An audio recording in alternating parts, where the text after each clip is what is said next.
9 under par for 72 holes. He is your champion golfer of the year. San Diego's Xander Schauffele wins the Open Championship. He's second in 2 months. The Padres take a pair in Cleveland. In the air to right center field. Back goes Merrill on the warning track to make the catch. It ends the ball game. A 4-out save for Robert Suarez as the Padres do indeed to beat the Guardians in a 3-game series. As the trade deadline looms, now it's time for Jon and Jim. All right, San Diego and Southern California, what's going on? It is hour one of Jon and Jim. Back with you for 3 hours. Good show lined up. Bryce Miller's in D.C., columnist for the UT. He'll join us at 3:30. Ryan Harrington was at Royal Troon. What Jim failed to mention during his update was Xander Schauffele won the Open Championship. Because I knew it was going to be in our Open today, Jon. No doubt. So Ryan Harrington has joined us a few times. He'll join us at 4:30. Xander, the hottest golfer in the world right now. And then Mark Zuckerman, no relation, not Zuckerberg. Masson Sports, he covers the Nats. He will join us coming up at 5 p.m. You talked about it, though, in the update. Of course, we'll get into Xander. But the Padres from Friday, where they had lost 7 of 8, back to 500, question marks everywhere. What's going on with this team? It's like they have this amazing way of redeeming themselves. They've done it so many times this year. Left for dead, picked themselves up off the mat. The story this weekend, even in the loss Friday, was really good starting pitching from Matt Waldron to Dylan Cease to Michael King, combining 20 innings, I think. 2 runs allowed Saturday and Sunday. Pure brilliance, really, from Cease and King. And it's like, what do they say? Like, you're only as good as your next day's starting pitcher. Well, when you only have 4 starters and you skip your 5th and 3 of them throw like this, you can win some series. And that's what they did in Cleveland this past weekend. What did we've been talking about as far as the front of this rotation goes? If Dylan Cease is Dylan Cease, you have Michael King and Matt Waldron pitching beautifully. I think we can probably forget about the innings limit here as time goes on. Maybe it will rear its ugly head, but at the same time, they just keep chugging along, and it seems like they're getting better and better with each start. Michael King and Matt Waldron, even though they're blowing by their career innings thrown in a single season. No better evidence than yesterday when Michael King took a no-hitter into the 7th inning. Mm-hmm. Those 2 guys have been fantastic. Dylan Cease in his last 2 starts has been the Dylan Cease that we've seen for the first month and a half of the year. The guy that they traded for, the ace, right? He's given up 2 hits in his last 13 innings, which is really, really good. And with those 3 guys at the front of your rotation, maybe you don't need to try and go out and get a frontline starter like a Garrett Crochet, or if anybody else out there is considered a frontline starter right now, and be tempted to give up a top prospect, because you have a pretty damn good 1, 2, 3 right now. It's the 4, 5s of the world that are going to be the biggest issues. Because like you said last night on the wrap-up show, you get in, all you really need is 3 really legit starters, and then a 4th starter, which is going to be like if you make it to the championship series, because that's 7 games, and you have 2 dominant relievers. You need to get there, though, and that's where they need to worry about what they need to worry about for the trade deadline. Exactly. It's such a weird situation to be in. You have 60 games left. I think if the season was over and they were in the postseason, I'd feel good. If you told me Tatis was back, I had these 3 pitchers throwing the way they have, I've got Estrada and Suarez who can give me like 4 or 5 outs. On occasion, I'd feel really good. The issue is... Oh, there's an issue? You need to get there, and the way to get there is not by adding frontline pitching. It's by adding multiple mid-tier starting pitchers, in my opinion. You don't need an ace. You need 2 more number 3s, if that makes sense. You need to go find someone that can make 10 starts for you in the second half of the year, and you need to find another pitcher that, if you do have innings limits on King or Waldron or Vasquez ineffectiveness, things happen, dude. I mean, who would have ever thought Darvish and Musgrove, your 1 and 2 in your rotation, would miss this much time? They've missed so much time.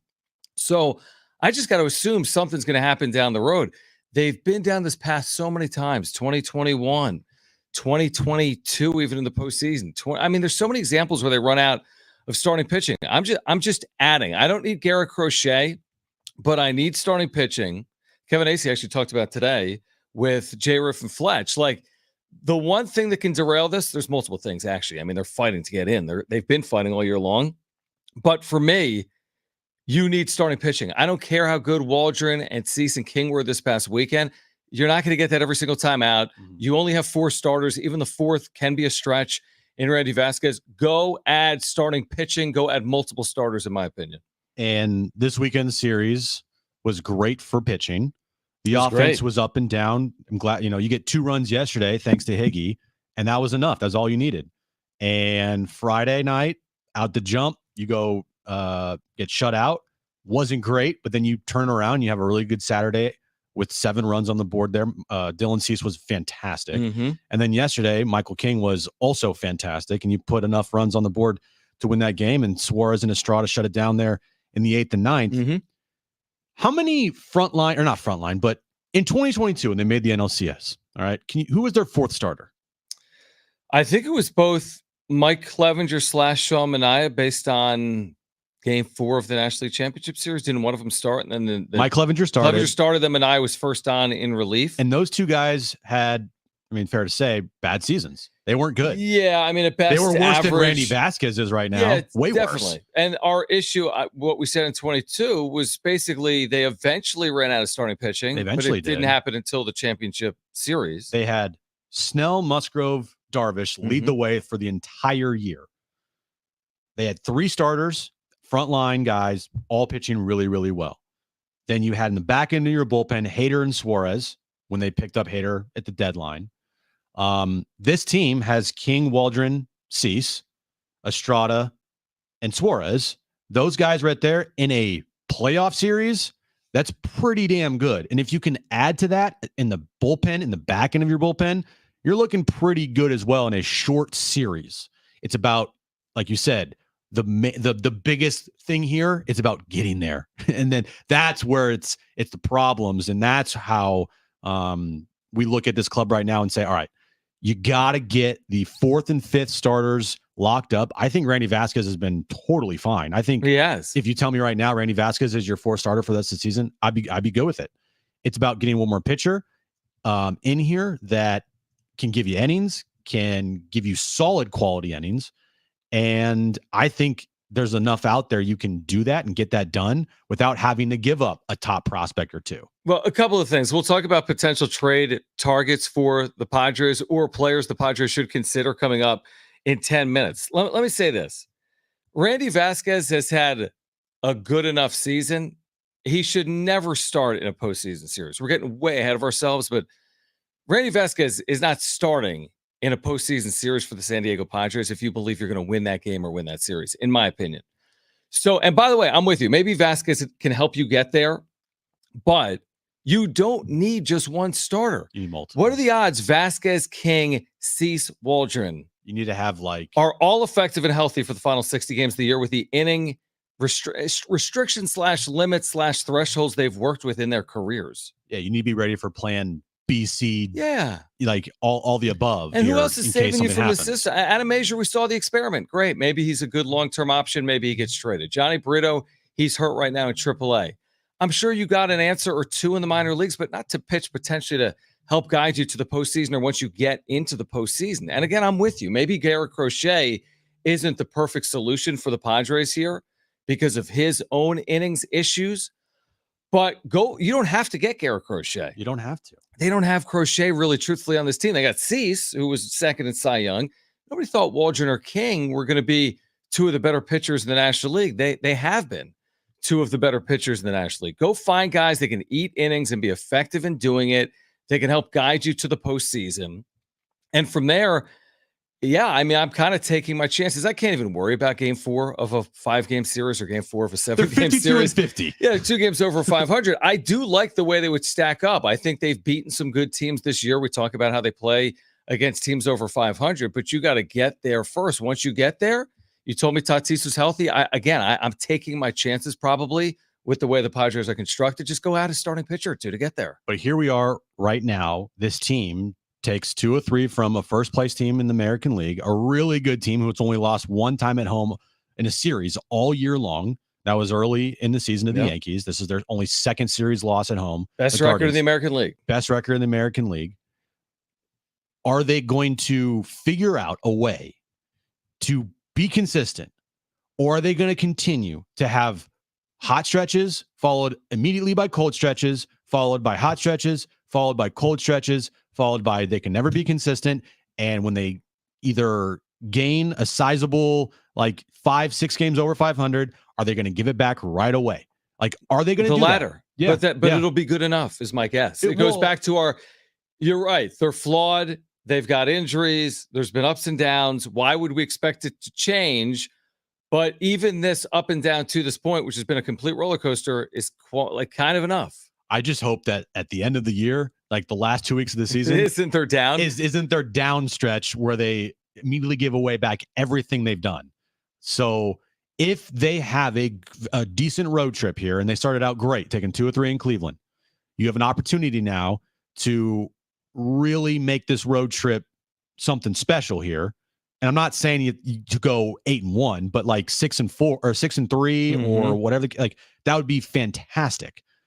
You have an opportunity here. Are they going to, if they do that, give it right back, or are they going to be consistent?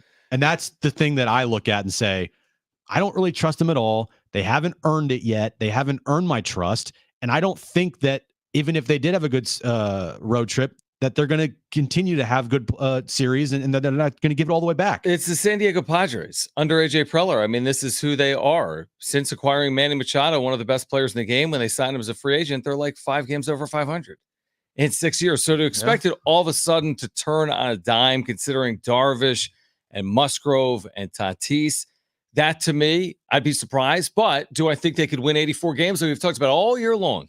We basically said at the beginning of the year, hey, I think 84 wins or 85 or 83.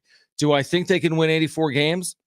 Do I think they're going to add? Mark Feinsand, by the way, saying yesterday the Padres are quote-unquote firmly buyers. That's Mark Feinsand at MLB.com. Speaking of that, we'd love to hear from you, 877-767-4760.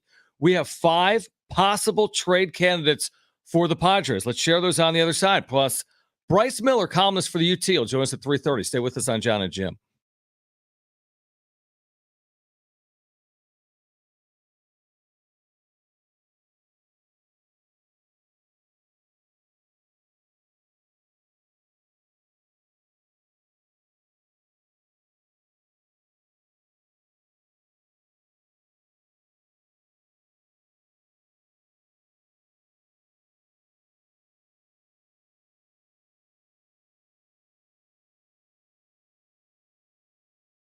All right, so sports fans, listen up. Hey, guys, it's Schaefer. We have found paradise. It is Circa Las Vegas. We were there earlier this month. We're going back in August. It is a sports lover's dream. It features the largest sports book in Nevada. It's incredible. You need to see it. And Stadium Swim is this amazing rooftop pool. In fact, it's 6 pools. They've got massive outdoor video boards. You can watch every game across all sports. In fact, every Padres game all season long is on at Stadium Swim. By the way, it's open 365 days a year. Here's the other good news. Circa is 21 plus, so there's nothing to worry about other than sports. Speaking of which, the biggest pro football contests in Vegas are back. We're talking about Circa Survivor and Circa Million. They're now up to $16 million in guaranteed prizes. There are 2 ways to win and no rake. Circa Survivor contestants select 1 team each week with no point spread. Last the longest to win it all with $10 million guaranteed. In Circa Million, make 5 picks against the spread each week for your share of $6 million guaranteed. They have quarterly and full season payouts. Here's the thing. You enter Nevada, but you can play from anywhere, including right here in San Diego. Visit circasports.com. That's circasports.com for details.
You can hit us up on the Talkback mic. What do you think the Padres should add at the deadline? Open the free iHeartRadio app. Listen to San Diego Sports 760. Tap that little red microphone icon next to the play button to leave a 30-second talkback. So you can hit us up there. We'll bring you 5 possible trade candidates for the Padres in a moment, plus a bonus 6th player they could acquire.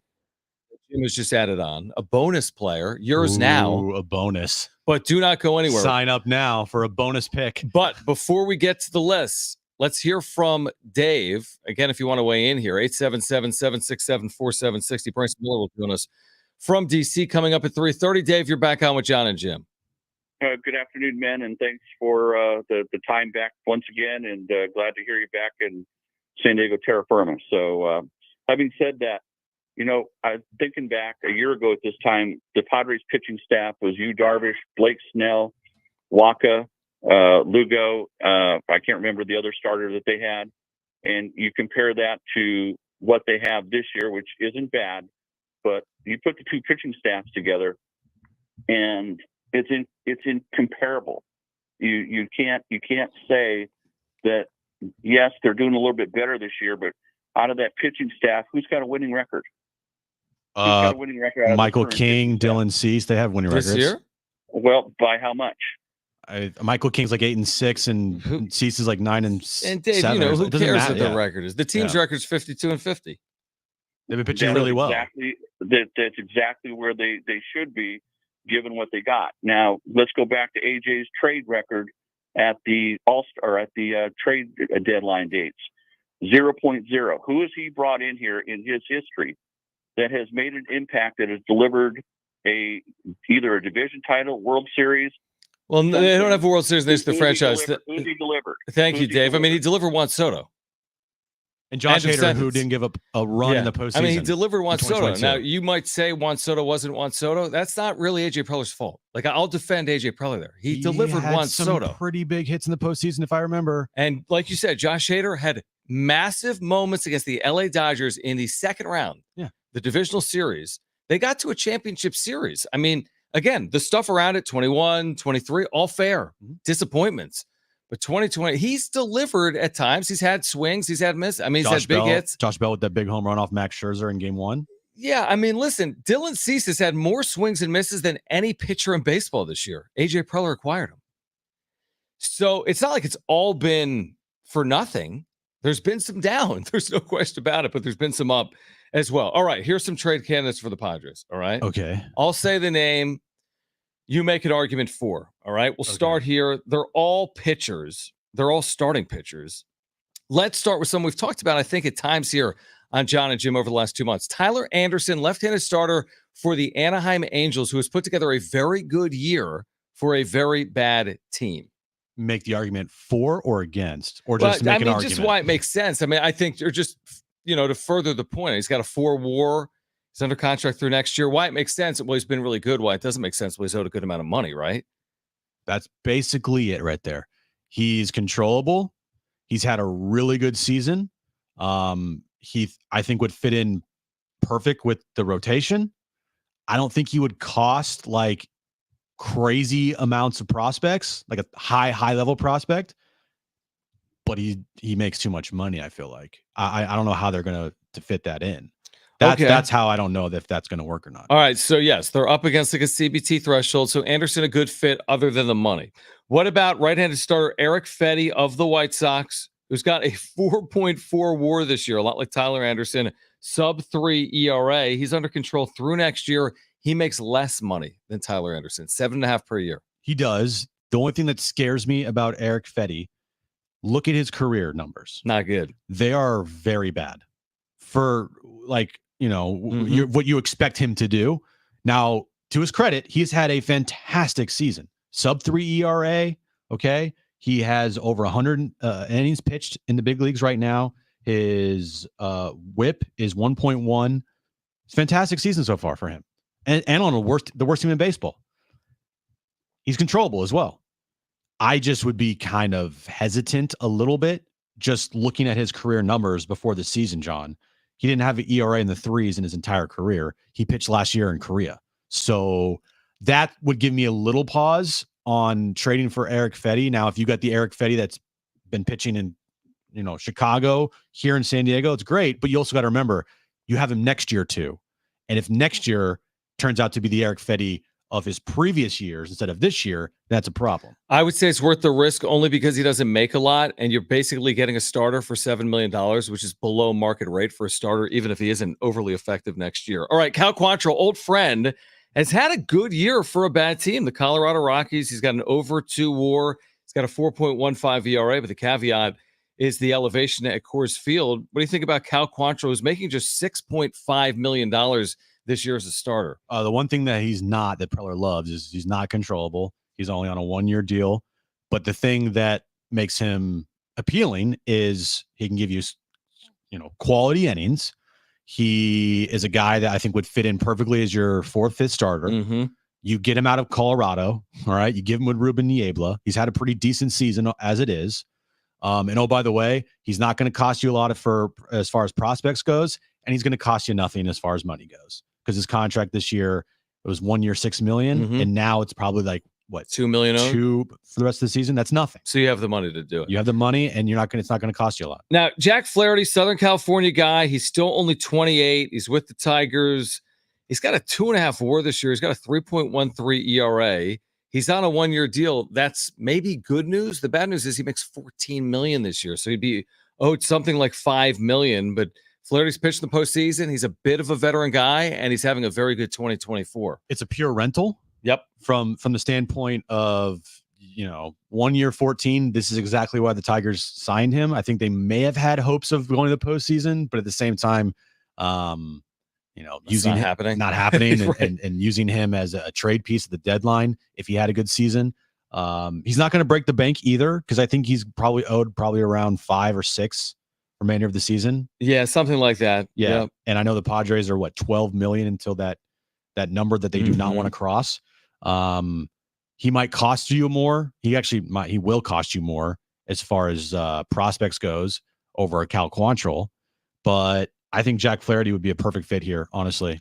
All right, 2 more, our 5th, and then our bonus play, which isn't really a trade but an acquisition. But the 5th is another old friend, Nick Martinez, who has been pitching with the Reds and had a decent season to this point. Now, he's got a player option for next year. He's making $14 million this year. We know what he can do. He can pitch in your rotation. He can come out of your bullpen. He's got a 3.88 ERA, a 1.2 WAR for the Cincinnati Reds, but he's familiar with San Diego. He's had some success here with the Padres as well. The money for him, the option, he has an option for 2025. He's had a nice year for the Reds, but mostly out of the bullpen. He's only started 5 games this year for the Reds. I mean, I would like Nick Martinez back here. Just, hey, how much is it going to cost? The money. And it would be very weird if all of a sudden they didn't re-sign Nick Martinez this offseason, but then they have to trade a prospect to bring Nick Martinez back. I don't know. It'd be just kind of That weird. would be a little interesting. Finally, James Paxton, speaking of why record doesn't matter, he's 8-2, but he was designated. With the Dodgers, had a 4.43. He's got a 0.4 WAR. He'll cost you nothing. He's 35 years of age. You're right. Maybe he's that 6th starter that you can just add on at the end in case of fire, break open glass. He'll cost you nothing. You can pick him up off the scrap heap. And he's made every start this year for the Dodgers. Yeah, so 18 starts, 90 innings, 1.455. It's not like the greatest thing, but it's better than Adam Major. All right, Bryce Miller, columnist for the UT. He's in D.C. He's been writing about the Padres and the Nats and the trade deadline and Soto's trade 2 years ago. He'll join us on the other side. Stay with us.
All right, this update is brought to you by Staples Stores. Padres, they have an off day today. They took 2 or 3 from the Guardians over the weekend. They'll take on the Washington Nationals tomorrow for a 3-game series in Washington. Randy Vasquez will start game 1 of that series. Golf yesterday, British Open. Xander Schauffele won his 2nd career major yesterday, shooting a 9-under overall, winning the tournament by 3 strokes. And Team USA today, they beat Team Germany 92-88 as they went 5-0 during their showcase before the Olympics start in Paris. With Staples Hot Deals, you'll find super low prices on hundreds of items. For back to school right now, 24-pack Crayola crayons and comp books are just 45 cents each at Staples. Plus, save even more with the Easy Rewards program. Ends 9/24. Prices valid in select stores, limited to 30. Save big on back to school at Staples.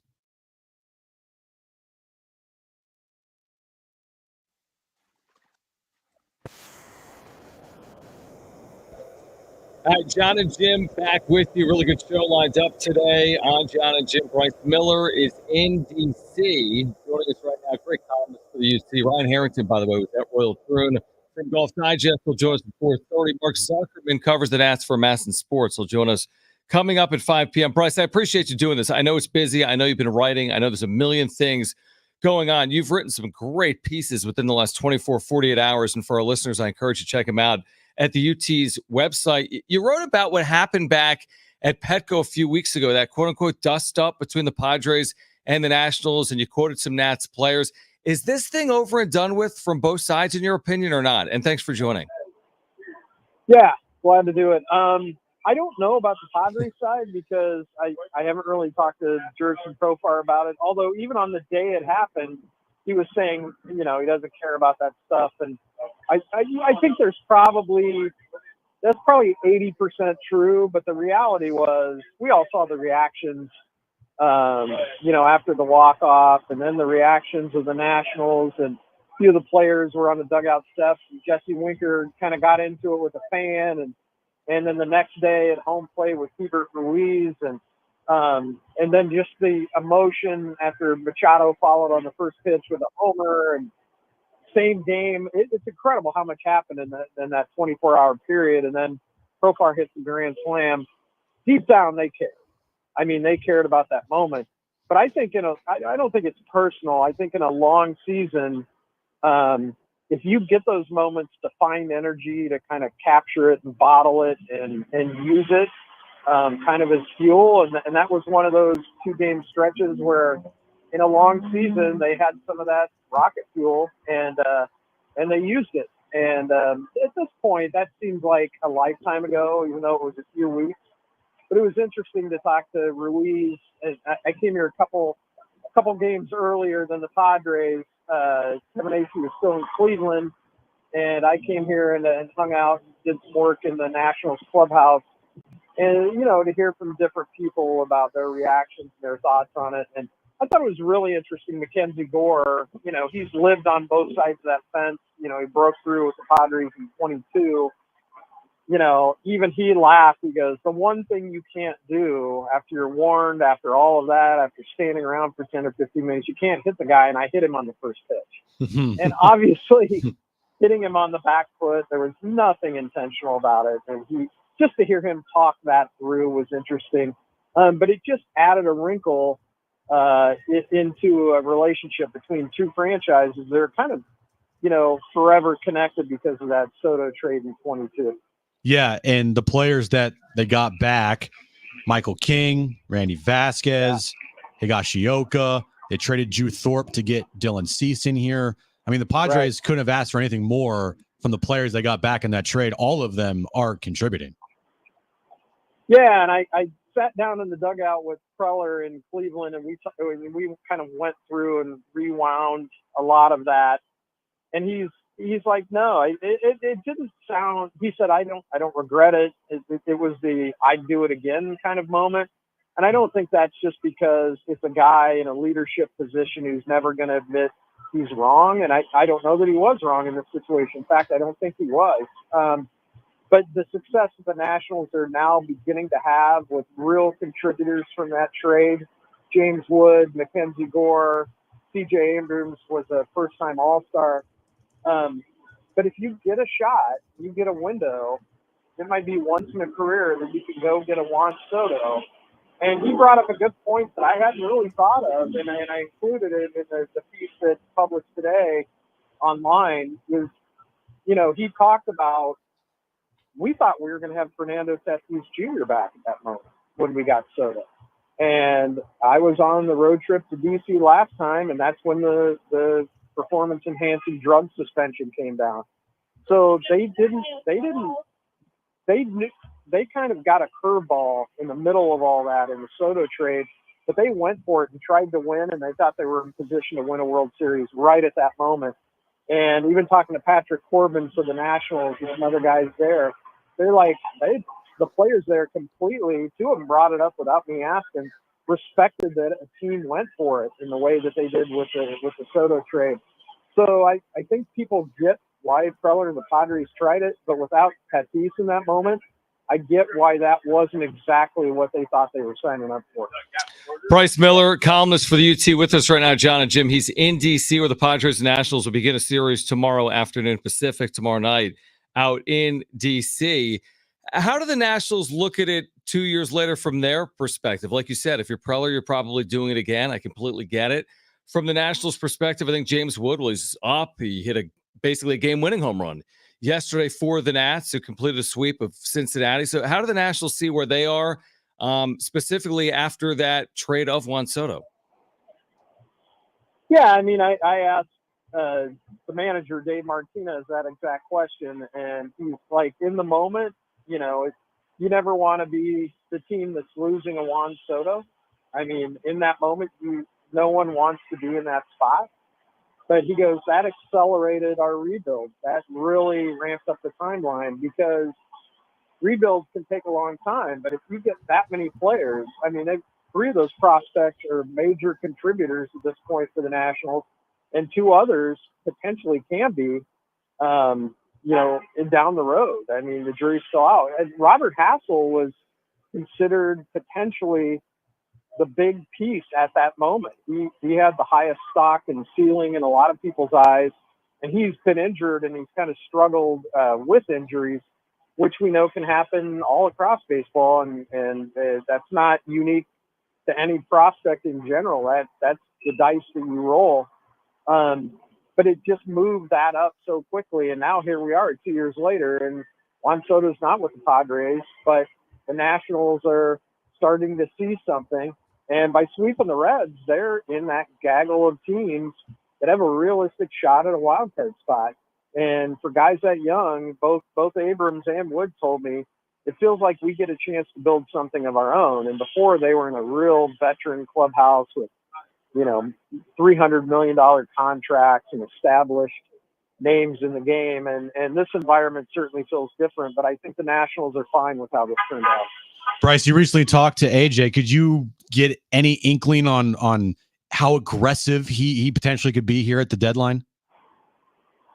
We didn't go into that because we spent so much time with the thing I was working on in particular. Yeah. But, it's a really interesting deadline, because people ask me all the time, is there real pressure on AJ Preller? And I said, well, there's certainly, I feel confident saying there's more than there has been before, because Peter Seidler was such a unflappable supporter of AJ's, no matter what the situation was.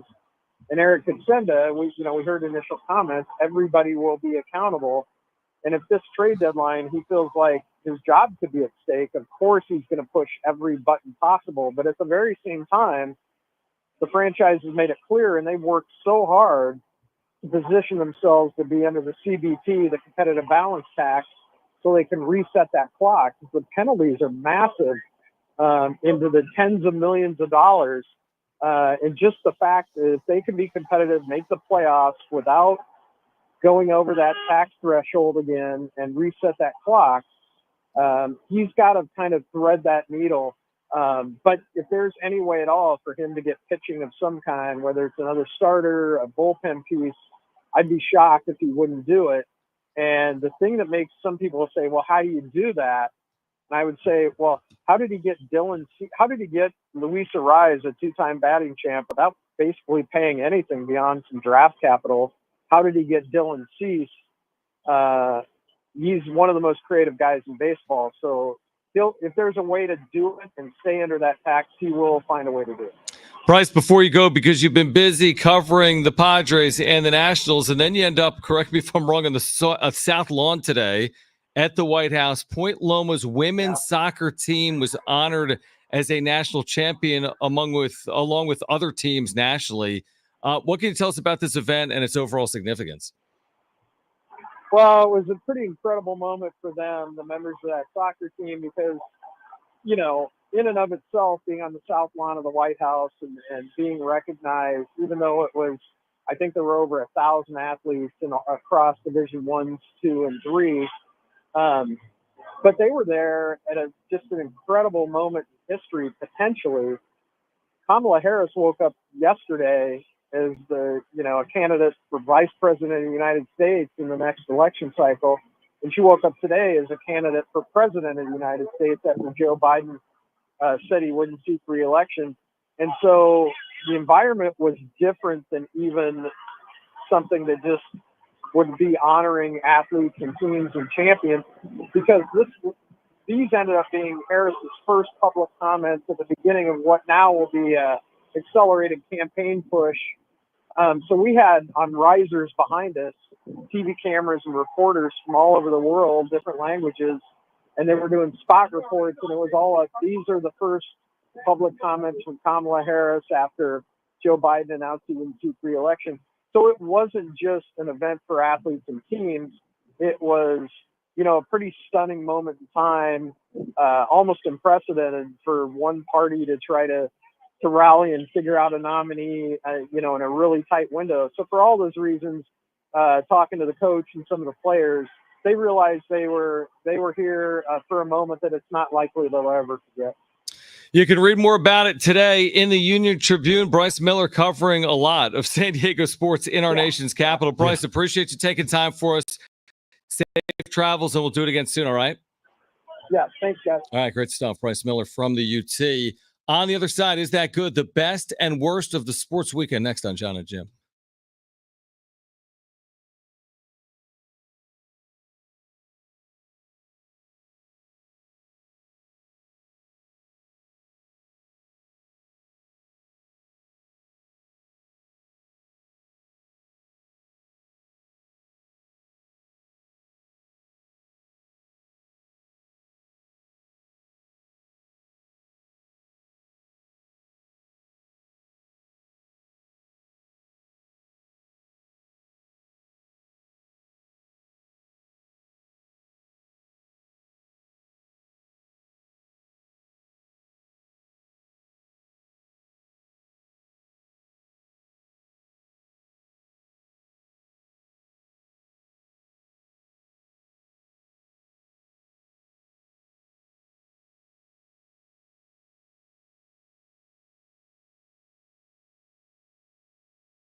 All right, Ryan Harrington, he covers golf for Golf Digest. That makes sense. They cover golf for Golf Digest. He'll join us coming up at 4:30. He was at Royal Troon where Xander was crowned champion. Won the Open Championship, 2 majors in the same year. At 5 p.m., Mark Zuckerman, he covers the Nats for Massive Sports. Right now, let's get to this. Is that good? Wilcox, snapper, Huber, holder, from 29 yards away. Oh, he missed it badly. Kick on the way. Boswell. That's a winner. The good and bad from the sports weekend. All right, Jim, what do you got? Michael King, Dylan Cease, last 2 games, they allowed a combined, John, 3 hits. That's the first time since 1984 where the Padres allowed 3 hits over a 2-game span in team history. Is that good? It is good. They were fantastic. I mean, that's bonkers, Yeah. is what it is. Especially against a team as good as Cleveland, and offense as legitimate as Cleveland. The way they played at home, it really is. All right, Xander Schauffele, we've talked about this. He won the Open Championship. He had a final round 65. I forget the stat, but there's a really good one where he's had 2 final rounds of 65 in his career in major wins, and like no golfer has ever had more than that in their career. He's had 2 this year, so he's on an incredible run right now. Xander Schauffele, is he good? It is good. It is. Have you been seeing what Bobby Witt Jr. is A doing? lot of Bobby Witt talk at home. When I go home, Jones is like, have you seen Bobby Witt? Bobby Witt. I'm like, no. He's like, here. I don't know why he talks like that. Why would I see what Bobby Witt is doing? Bobby Witt I don't know. I don't start a Bobby Witt YouTube channel. I might actually. I might. Well, see what Bobby Witt is doing. Well, I'm just saying because if you follow like Jeff Passan and I Major know. League He Baseball on loves Twitter, you see a lot of Bobby Witt Jr. Yeah, I talk agree. because over his last 15 games, John, 15 games, by the way, this isn't like 2 or 3, 15. His slash line is he's hitting .508 with a .516 on base and an .864 slug. Is that good? That's amazing.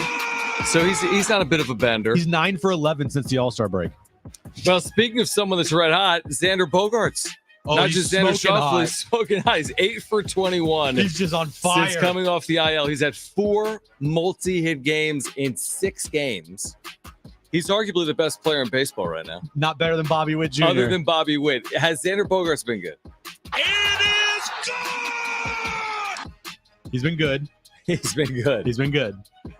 Team USA finished today with a win over Germany. They now are 5-0. There's no more games in their USA showcase. Next up is the Paris Olympics. I know where Brent's going with this one. Is that good, Brent? No, it It's is not not. good. Are you Well, kidding me? I'll follow that up because their last 2 games in London, they came back to beat South Sudan. They trailed by 18 at one point, 16 or 18 points against South Sudan. LeBron James bails them out. They get a stop at the buzzer. And then today they trailed in the 4th quarter. They beat Germany by 4. LeBron had 20 points. But their last 2 wins in London by a combined 5 points. What was the overall margin in the 5 games? I mean, it wasn't anything crazy at all. They had a couple of 15-point It will help them wins. because of their win over Serbia was a blowout. They had double-digit win over Canada. Right. In one other game. Who was it? It's Serbia, Canada, Germany, South Sudan. Who else did they It play? was that game in UAE. Australia. Australia thank you, Australia was Brent. a close one. Yeah. Yeah. So, I mean, they haven't been overly impressive. But they're 5-0. Because Steve Kerr doesn't know how to put a freaking proper lineup out there. I mean, when they play France in Paris, potentially like in a medal round in that tournament, how big of a favorite are they going to be? They'll be favorites. I for every know. game. They're minus 500 to win the gold, but I mean, it shouldn't be minus 500 if you're beating everyone by 4 points. Like, But- look at this. They're up a point with a minute left. Are we in the business of style points or No, wins a but win? aren't you asking for trouble if you're in a 3-point Well, game 3 times in the Olympics? You're asking for trouble. What if they go undefeated and win the gold and No, their then margin it's of all victory is 3 points? But it ain't the 92 Dream Team. Yeah, we can stop that talk right now. Right. Now, you can also go from the side of, well, the Basketball's competition changed, yeah. is completely different because every single international team has an NBA player on it, multiple NBA players on it. And it's just the style of basketball and everything is completely different than it was in 92. Yep. But also, I'm sorry, a majority of that team in 92 were all in their prime minus Magic and Bird. This team, they're not all in their prime. They're not. So I feel like that take by Colin gets kind of weirder and weirder every day. What was your reaction to Steph Curry announcing to Team USA Basketball and in turn LeBron James that he will be the flag bearer for Team USA at the opening ceremonies? No men's basketball player has ever been the flag bearer. Women's players have. Sue Bird, Dawn Staley both have been. She was voted, or not she, he was voted on by all the USA Olympians. It's pretty cool. That's a cool moment. Yeah, it's pretty cool. It's cool. That's your reaction? Well, what do you want me to say? I don't know. Stupid? I didn't expect it, truthfully. I would never think the highest profile athletes. Sometimes I'm thinking like, I don't know. There's so many. They have hundreds of athletes. The U.S. is sending hundreds of athletes to Paris. So I wouldn't necessarily think one of the most popular athletes in the world, but I guess it makes sense. I think it's just because it's most likely his last Olympics. So true. That's why I think they did it. Well, no, he won't be in LA.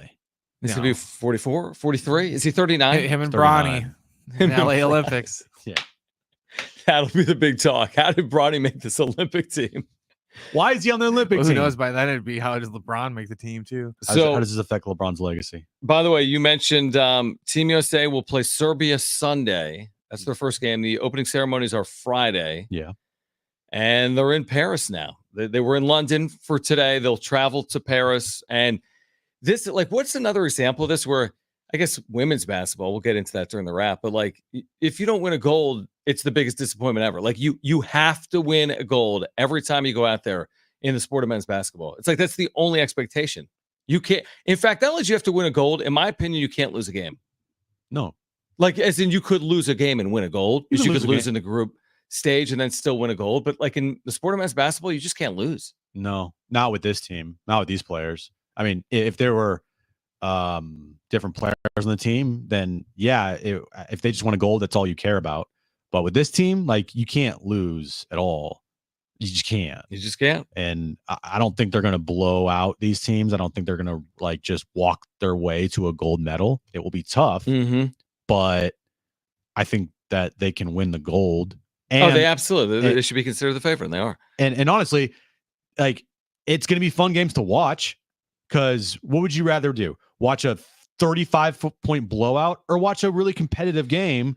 And a competitive game, if at the end of the day they win, they find a way. And that's where I think it gets tough. Is you put yourself in too many quote unquote competitive games and you're in coin flips, it's hard to win every coin flip. Well, I mean, they're 3-0 in that coin flip scenario so far. So maybe they're with Australia, Germany, and man, they got South fortunate Sudan. to beat South Sudan. They got very fortunate to beat South Sudan. I watched the entire game. That was crazy. You're the one. No, I'm kidding. On the other side, we'll get to the wrap. Still ahead, Ryan Harrington from Golf Digest will join us on Xander's impressive performance at Royal Troon. He was there.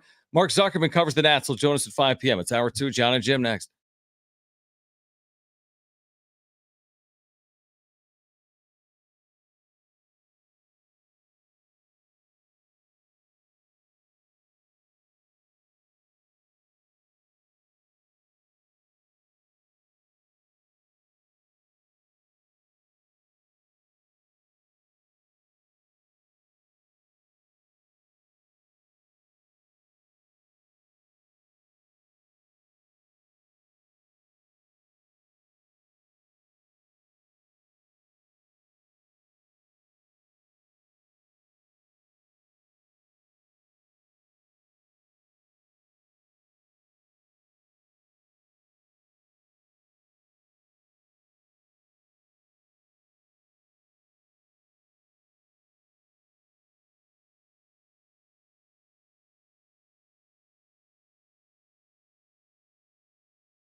This update is brought to you by Staples Stores. Padres, they have an off day today after they took 2 of 3 from Cleveland over the weekend. They'll start a 3-game series with the Washington Nationals tomorrow in Washington. Moving over to Team USA basketball, they finish off their showcase today, beating Germany 92-88.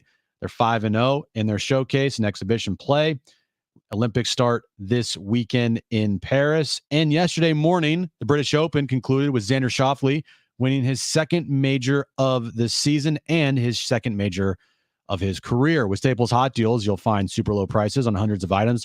For back to school right now, 24-pack Crayola crayons and comp books are just 45 cents each at Staples. Plus, save even more with the Easy Rewards program, ends 9/14. Prices valid in select stores, limited to 30. Save big on back to school at Staples. Jon and Jim. Make room on the shelf, Xander. Xander Schauffele with a score of 9 under par for 72 holes. He is your champion golfer of the year. San Diego's Xander Schauffele wins the Open Championship. He's second in 2 months. The Padres take a pair in Cleveland. In the air to right center field. Back goes Merrill on the warning track to make the catch. It ends the ball game. A 4-out save for Robert Suarez as the Padres do indeed to beat the Guardians in a 3-game series. As the trade deadline looms. Now, it's time for Jon and Jim. All right, San Diego and Southern California, what's going on? Hour 2, Jon and Jim. Deadline is 8 days away. It was 8 days away from the open of the show. It's 3 p.m. on July 30th. We'll get into it over the next 2 hours. Also coming up at 5 p.m., Mark Zuckerman. He covers the Nationals. Padres in D.C. beginning that series tomorrow. He'll join us at 5. Also joining us at 4:30, Ryan Harrington, Golf Digest. Xander Schauffele, a Open champion, a PGA champion, 2 majors here in 2024. All right, let's kick off hour 2 with this.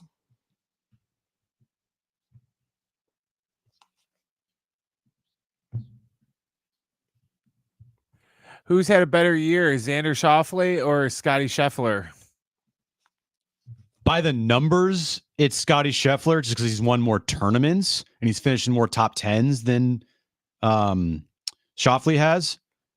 But there's no question, if you asked Scotty Scheffler right now, would you rather have Xander's season? He would say absolutely yes. 2 majors is better than 1. Xander Schauffele's had a better year.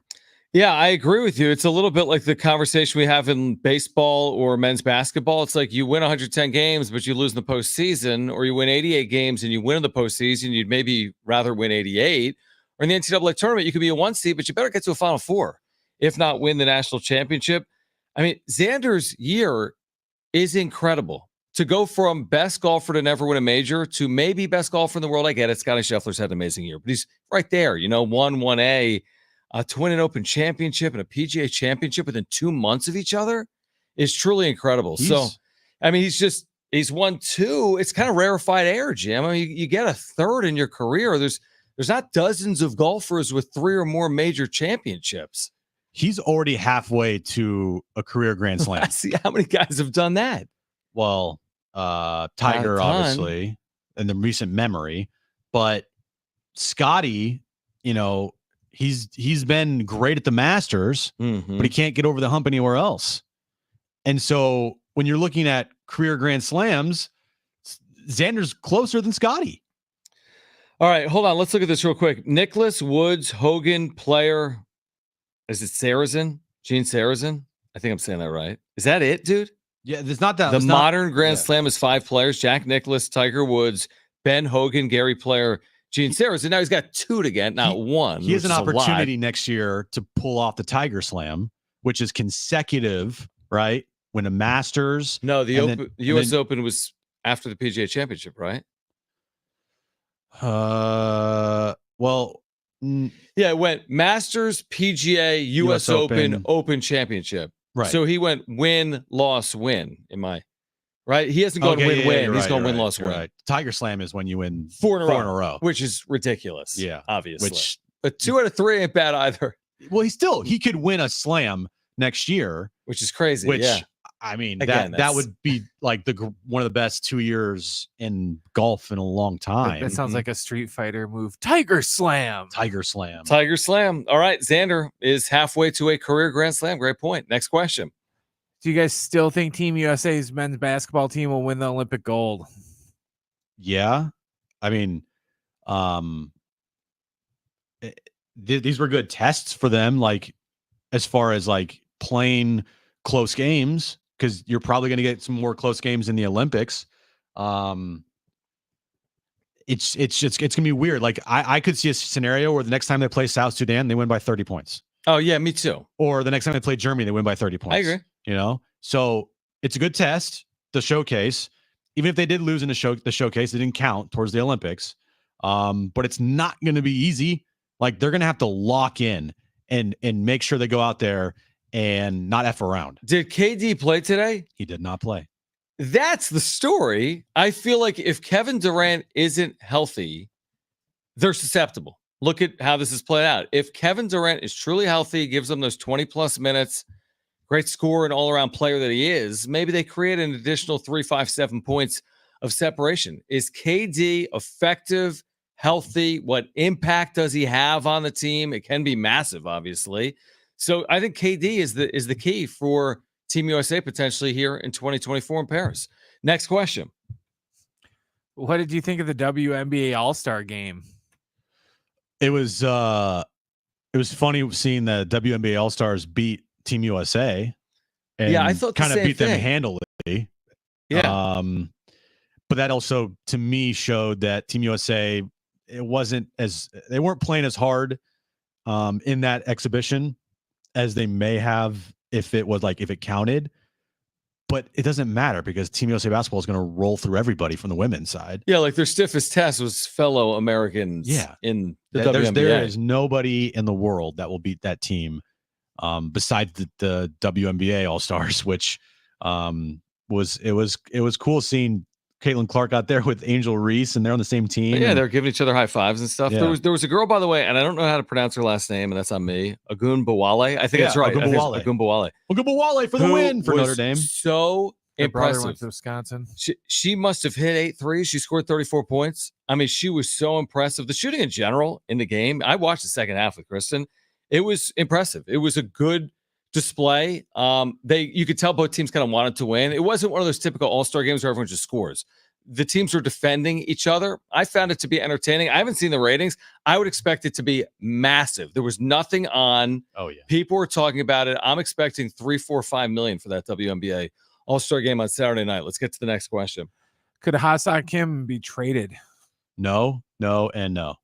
They're in it. They're buyers. They're not trading your starting shortstop, even if he potentially will be gone next year and he's not having a great season.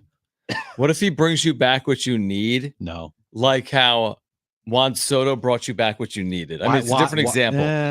No, I agree with you. I don't think he will be moved. It doesn't make a lot of sense to me, but he is essentially now a rental. You could argue they have too many infielders with the situation that's playing out right now. You've got guys on the bench that could be playing. I'm with you. You can't have too much of a good thing. I don't want to get thin. You know, he's hit 225. If he brings you some value back, like to your rotation, do you at least pick up the phone if you're AJ? Or you're hanging up. No, you're hanging up.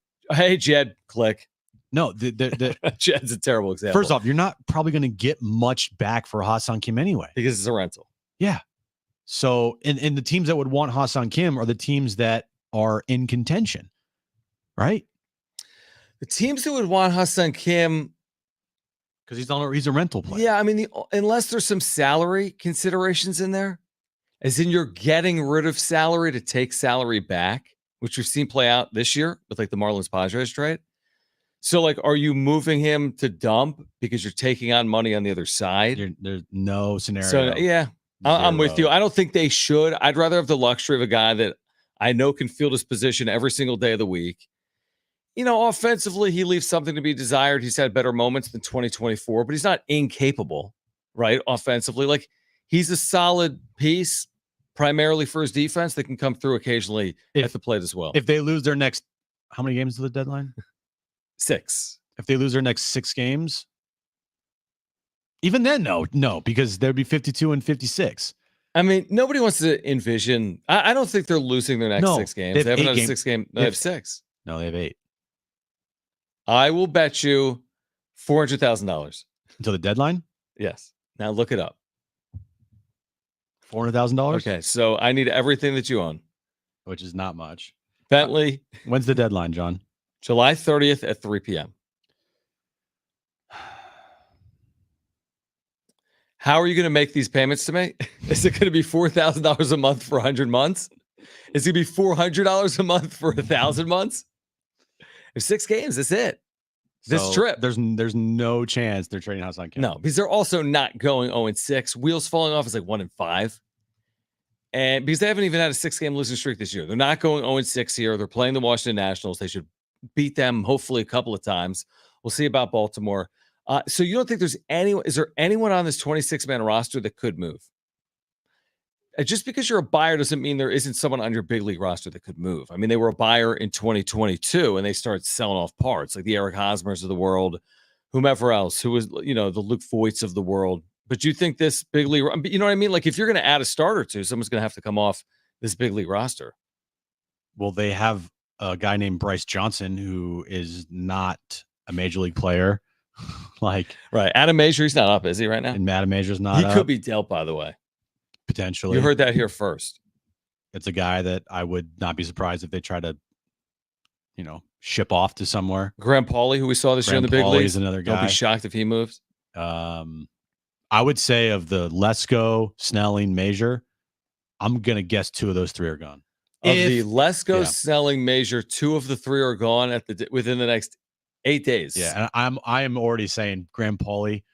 Yeah, I hope your bags are packed. Hopefully, you can get out of that lease. I hope your bags are packed. What about Salas or DeVries? I think they're going to be safe. So, are you more confident Kim stays than Salas and DeVries staying? I'm confident. All of them I have the same confidence level across the board for those 3 guys. Even DeVries. Yeah. But the reason I say that is because we've heard some source reporting that says Salas isn't going anywhere, but they would listen on DeVries.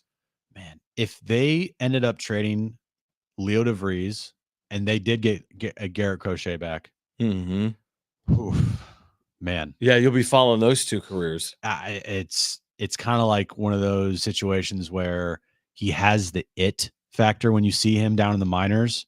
What he does, it kind of resembles like Tatis level, and you're just saying to yourself, man, that'd be cool if he went through the organization and played on the Padres eventually. I mean, and he's still only 17 years of age, right? I mean, talk about a what if. You move him, you have no idea what you're giving up. You could be giving something up special. You just don't know. That would also tell me that AJ Preller is fully like, I got to win now, screw the 3 or 4 years down the road. And it would tell me Eric Contend is on board with him making a move like that. Yeah. It might lock up his security, actually, to be able to make a move like that. All right, on the other side, the latest here, the NBA will or won't be on TNT beyond next season. Plus, at 4:30, Ryan Harrington from Golf Digest. It's hour 2 of Jon and Jim. Don't go anywhere.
All right, Ryan Harrington, Golf Digest. He was at Royal Troon. He's back. He'll join us coming up at 4:30 with more on Xander's impressive weekend and year. I just saw under par in majors this year, Jim.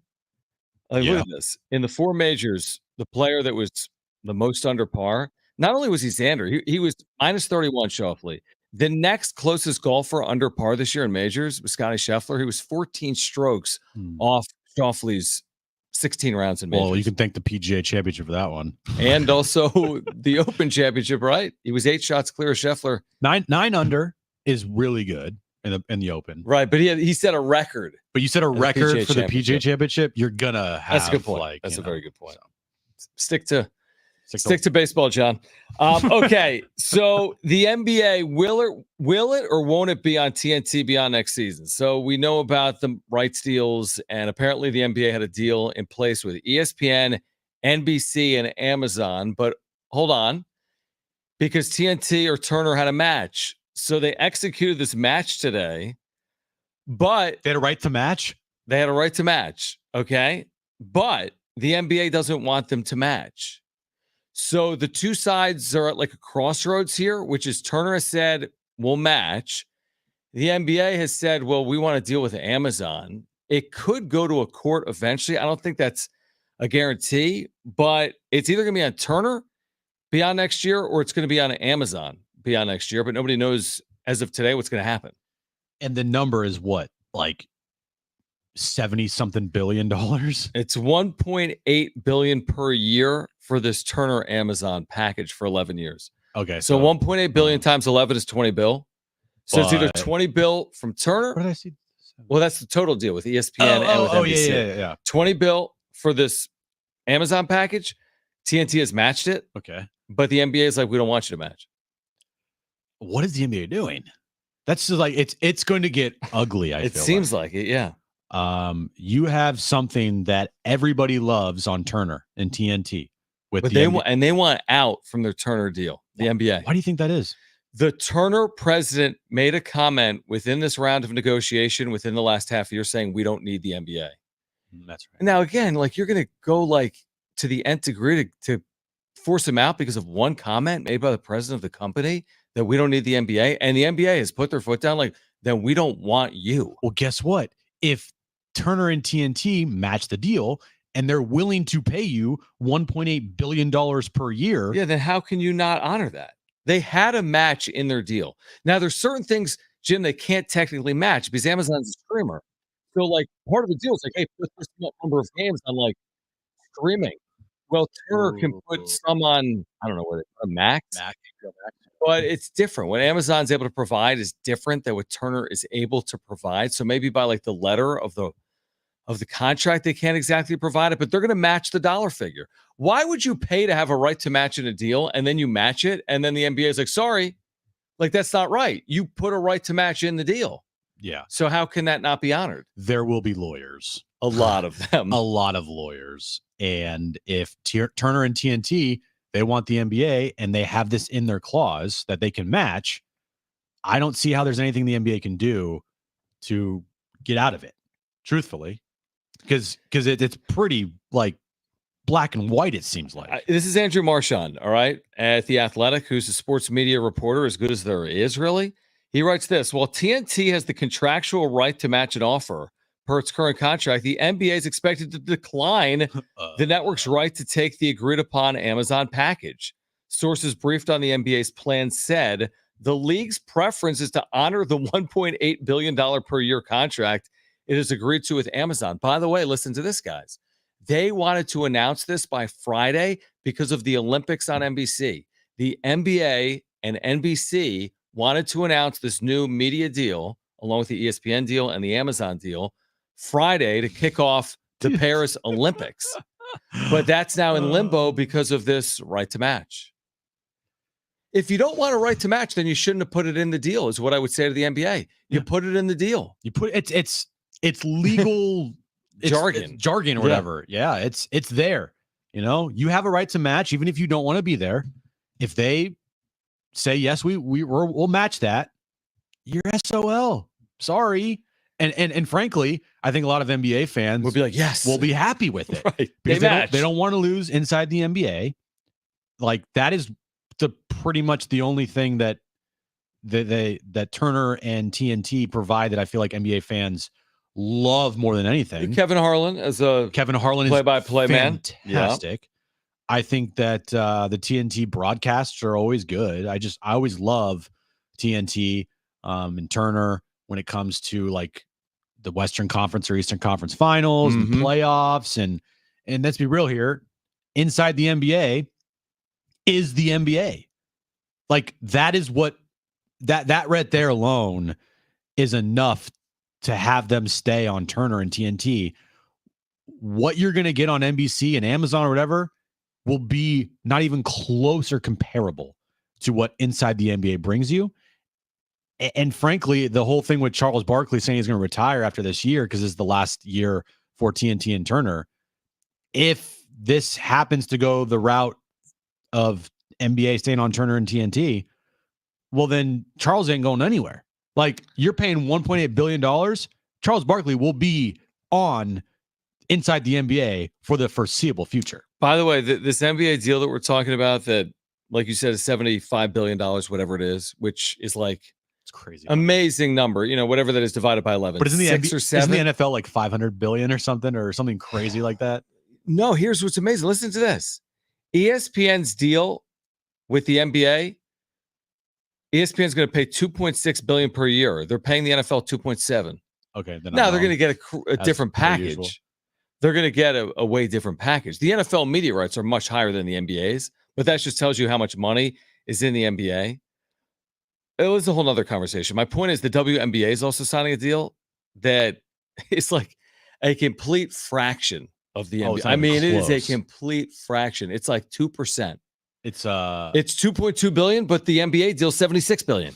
So do the math on that. It's a 3% deal to the NBA deal. All right, on the other side, Ryan Harrington from Golf Digest. He was at Royal Troon to watch Xander Schauffele win another major. He'll join us next.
All right, this update is brought to you by Staples Stores. Padres, they have an off day today.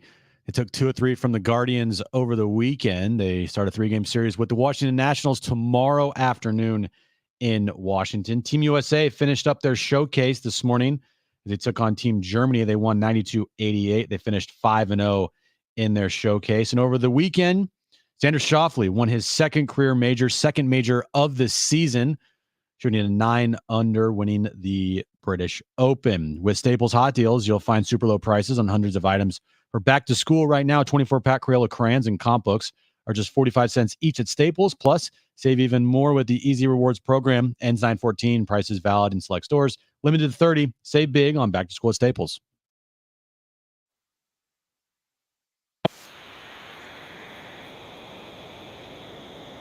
Witness Xander Schauffele win the Open Championship, his second major of the year, the product of La Jolla and San Diego State. And Ryan's with us right now, Jon and Jim, San Diego Sports 760. Ryan, thank you. Secondly, how impressive was this from Xander, specifically his 65 on Sunday? Oh, extremely impressive. I mean, he became the first person to actually shoot 65 in the final round to win 2 different majors, and the only person, frankly. And I think this 65, I mean, if we're going to compare 65, this one was a lot harder, a lot more difficult, and a lot more impressive than the one at Valhalla, just because of the nature of this golf course and the nature of what you have to do on links golf to win the championship. I mean, this is a really competitive championship on that back 9 there with like 3 or 4 different people in the mix. And then within a 15, 20-minute span, Xander took it and ran away with it. So really impressive in my mind. I think in 62 days he's been able to win 2 out of the last 3 majors and really change the career arc that he's got right now. Is Scotty still your player of the year, or did Xander with his second major and second this season take over that spot? Or who is your player of the year right now? Personally, it's Scotty still. Obviously 2-1, Xander's up on him with the majors here. But if you look at Scotty's overall record with, 6 total wins, won the Players Championship, won 3 or 4 of these signature events. But that said, it's still a race, and there's still stuff to play for here. There's the Olympics in a couple weeks, and obviously Xander has won a gold medal before already. So trying to defend his title there will be interesting and impressive. And then the FedEx Cup here to come. So there's still more to play for. You would have figured that the race is already over with Scotty Scheffler and the way he played so far, but Xander's changing that narrative too. Ryan Harrington, Golf Digest, with us. Well, let's ask it from this perspective, Ryan. Not player of the year, but what year would you rather have? I think I'd rather have Xander's year. As impressive as what Scotty's doing, and he's made, I think it was $27 million on the course this year compared to maybe 12 or 13 for Xander. But when you look at your career and when you look at legacies, to be able to say I've won 2 majors in a year, that doesn't happen very often. Last time was 2018. And, to think about, again, this is a guy who was knocking on the door and so many of these majors had so much time, kind of breaking through, finally has done it. And now he's got, he's halfway to the career Grand Slam. He's only 30 years old. Obviously, he's got a great game and a game that travels, as you can see now here. So there's no reason to think that this is the end of the journey for him. And I would have to say that, right now, at least, that I'd take Xander's year over Scotty. When you look at Xander after he won his first major, do you feel like seeing him this weekend, all the weight has been lifted off his shoulders, and this is the player that everyone envisioned him to be early on in his career? I wouldn't look at it that drastically. Although that said, Xander himself did say that obviously, he doesn't have to answer questions now about, when's he going to finally win the first major. And that does have to ease, the way he plays and prepares for things like that. But, in all honesty, he's been an exceptional player, and, he talks about it, and it's sometimes a little bit mundane. He's a very process-oriented guy, and the result here was what he wanted, obviously. And in the past, he's gone through his process and hasn't capped it off. But I think, I don't know if it was easier or not, but what you saw is just, again, a guy who has an all-around game that I don't think I really appreciated until watching him play this week. And actually watching him not only play the 65 yesterday, but on Saturday, playing in the rain, playing in the slop, and putting together, I think it was a 69, getting himself in position for this, and coming off the golf course and just like smiling and saying, I love my job. I love playing this game. You can tell how much golf means to him and what a big deal this is for him. And so that, to me, that says a lot about him and again, where he's going with his career. Ryan Harrington, Golf Digest, with us right now. Jon and Jim, San Diego Sports 760. He's got this amazing relationship with his caddy, right? Austin Kaiser, who played at San Diego State alongside Xander. There was that really unique and special moment on 18 where Xander's walking up the fairway. He's like, where's Austin? And he slowed up almost for the cameras. How would you describe that, what played out there on 18 and that relationship between Xander and his caddy? Yeah, you can tell how big a deal it is to Xander and then vice versa, obviously. And I talked to Austin a little bit after the round yesterday too. And it gets cliche sometimes when these guys talk about their teams here in golf and whatnot, but you get that sense, you get this feeling that there is a partnership there and a friendship there that's more than just the usual caddy player dynamic. And so it wasn't a surprise to see him slow down and try to make sure Austin kept up with him here. And I think that was a really nice, way to finish the round for them, because I do think Austin does a great job of keeping Xander focused on the golf course, keeping him thinking positive when there are opportunities where maybe you're not thinking positive on the golf course. And he's a great partner there. So, that was really good. And then to see, Xander's entire family there this time compared to at Valhalla, where he was kind of alone there, to see them get to enjoy this too. That was kind of neat as well. Well, what'd you make of, we're going back before the tournament started, what'd you make of Colin Montgomery's comments about Tiger Woods saying he should just hang it up right now? Well, I understand where Colin was coming from, and I think a lot of fans, feel the same way in terms of watching Tiger right now. And it's almost kind of depressing when you see him out there. It's obviously not the Tiger of old, but it's not even a Tiger that feels very competitive. And so when you hear him say before a tournament, I only play in tournaments I think I can win. Well, that it's kind of hard to swallow that statement when you watch him play. So I understand what Colin's saying. I also agree with Tiger. Tiger has the right to decide when and how he's going to end his career. And he's got some time to think about that, I think, over the course of the next few months here to really figure out, am I going to be able to play physically? Am I able to really do this? He regretted the fact that he wasn't able to play more before major championships this year, but he was just afraid he was going to get hurt and then not be able to play in those majors. And if that's the game that we're going to see here, then maybe he does have to question whether he's going to play or not. But look at some of the other guys that were in the field this week. I mean, John Daly played yet again and withdrew yet again. I mean, if we're going to tell Tiger Woods to go away, I think we need to tell John Daly to go away, or Todd Hamilton, or Justin Leonard. So I don't hold it against Tiger, and Tiger gets to decide when he leaves. Ryan Harrington, Golf Digest, with us. I mean, so many people have kind of bet against Tiger, and he's proven people wrong, even later in his career, so to speak, as late as the Masters in 2019. Do you think there's one more moment in there? I mean, or not? Is there one more tournament, one more round, one more major he can hang in there or not?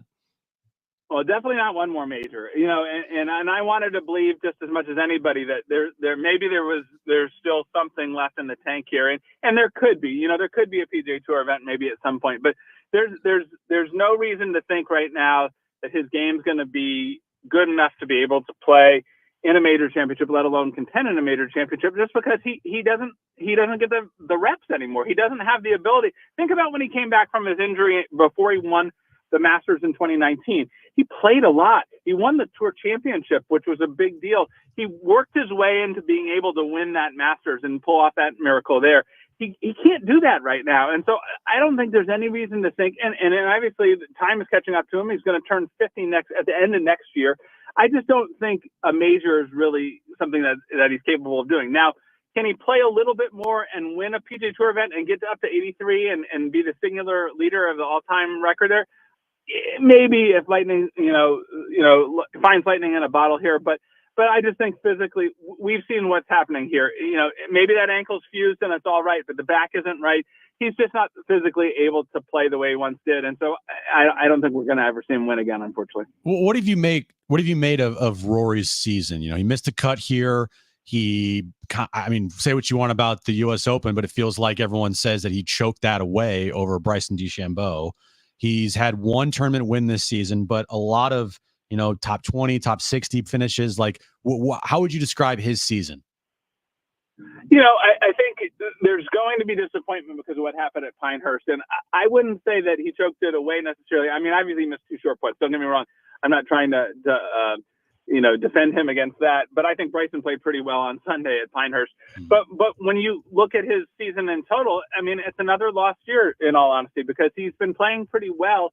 And at some point here, he needs to do something in the major championship. And he had that opportunity at Pinehurst and he wasn't able to capitalize on it. So, I think if he's playing in the Olympics next week, he's got the FedEx Cup championship coming up, the playoffs for the PGA Tour. I think if he had his druthers, he'd skip it all and he'd just kind of go away and recharge and try to figure things out.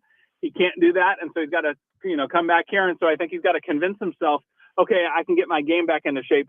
But this last week actually was more disappointing to me than what happened at Pinehurst, because I figured he'd come in and at least show some semblance of play, and nothing was there this week, and that was really kind of disappointing. Ryan, before you go, the Olympics, we'll turn our attentions there. We know that golf hasn't been a mainstay in the Olympics, but was back in 2020-21 when Xander won it. Is Xander and Scotty, are those the 2 favorites heading in, or is there additional players to be considering as well?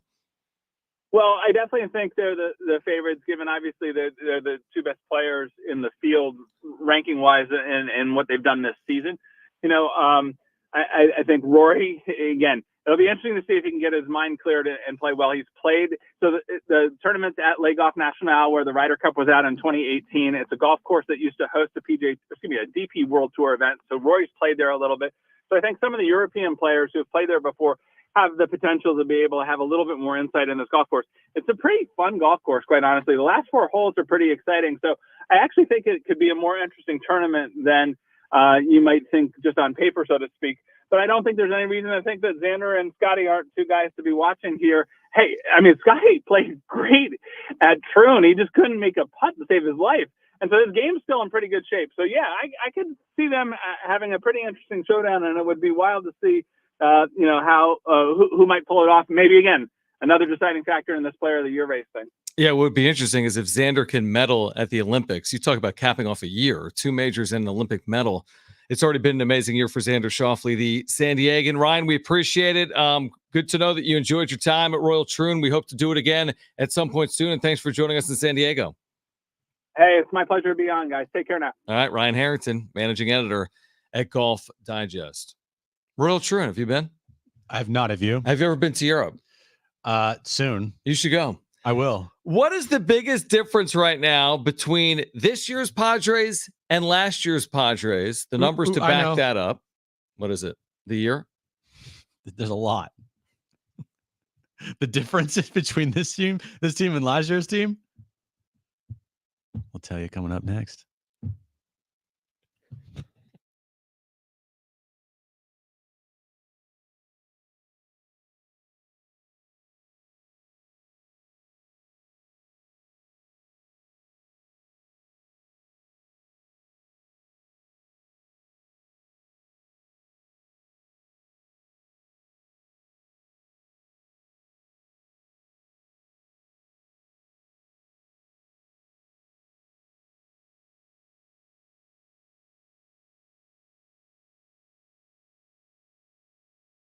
If you're a veteran, listen up. Did you know that you can access up to 100% of your home's equity right now? Hey, guys, it's shave-free. You can do it with Loan Pronto's VA Equity Advantage program.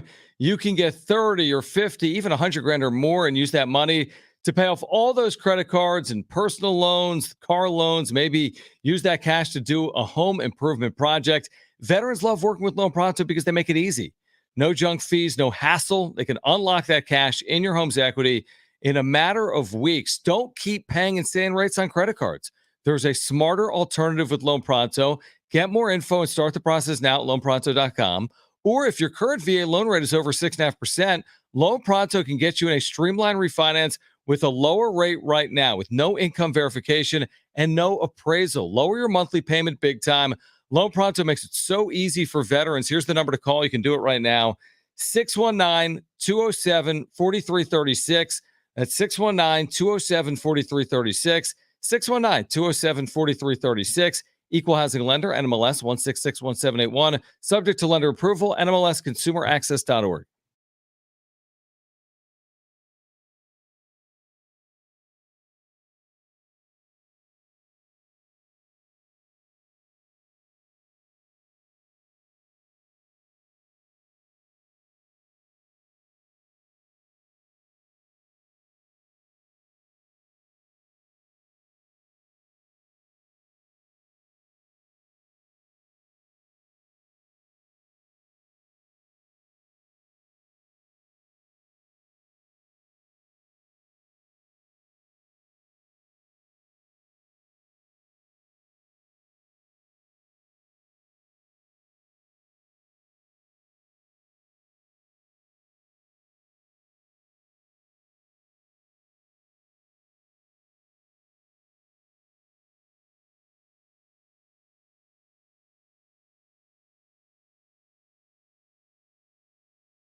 So I asked this question, and by the way, coming up at 5 p.m., Mark Zuckerman, he covers the Washington Nationals from Maston, Mid-Atlantic Sports Network. Did you know that?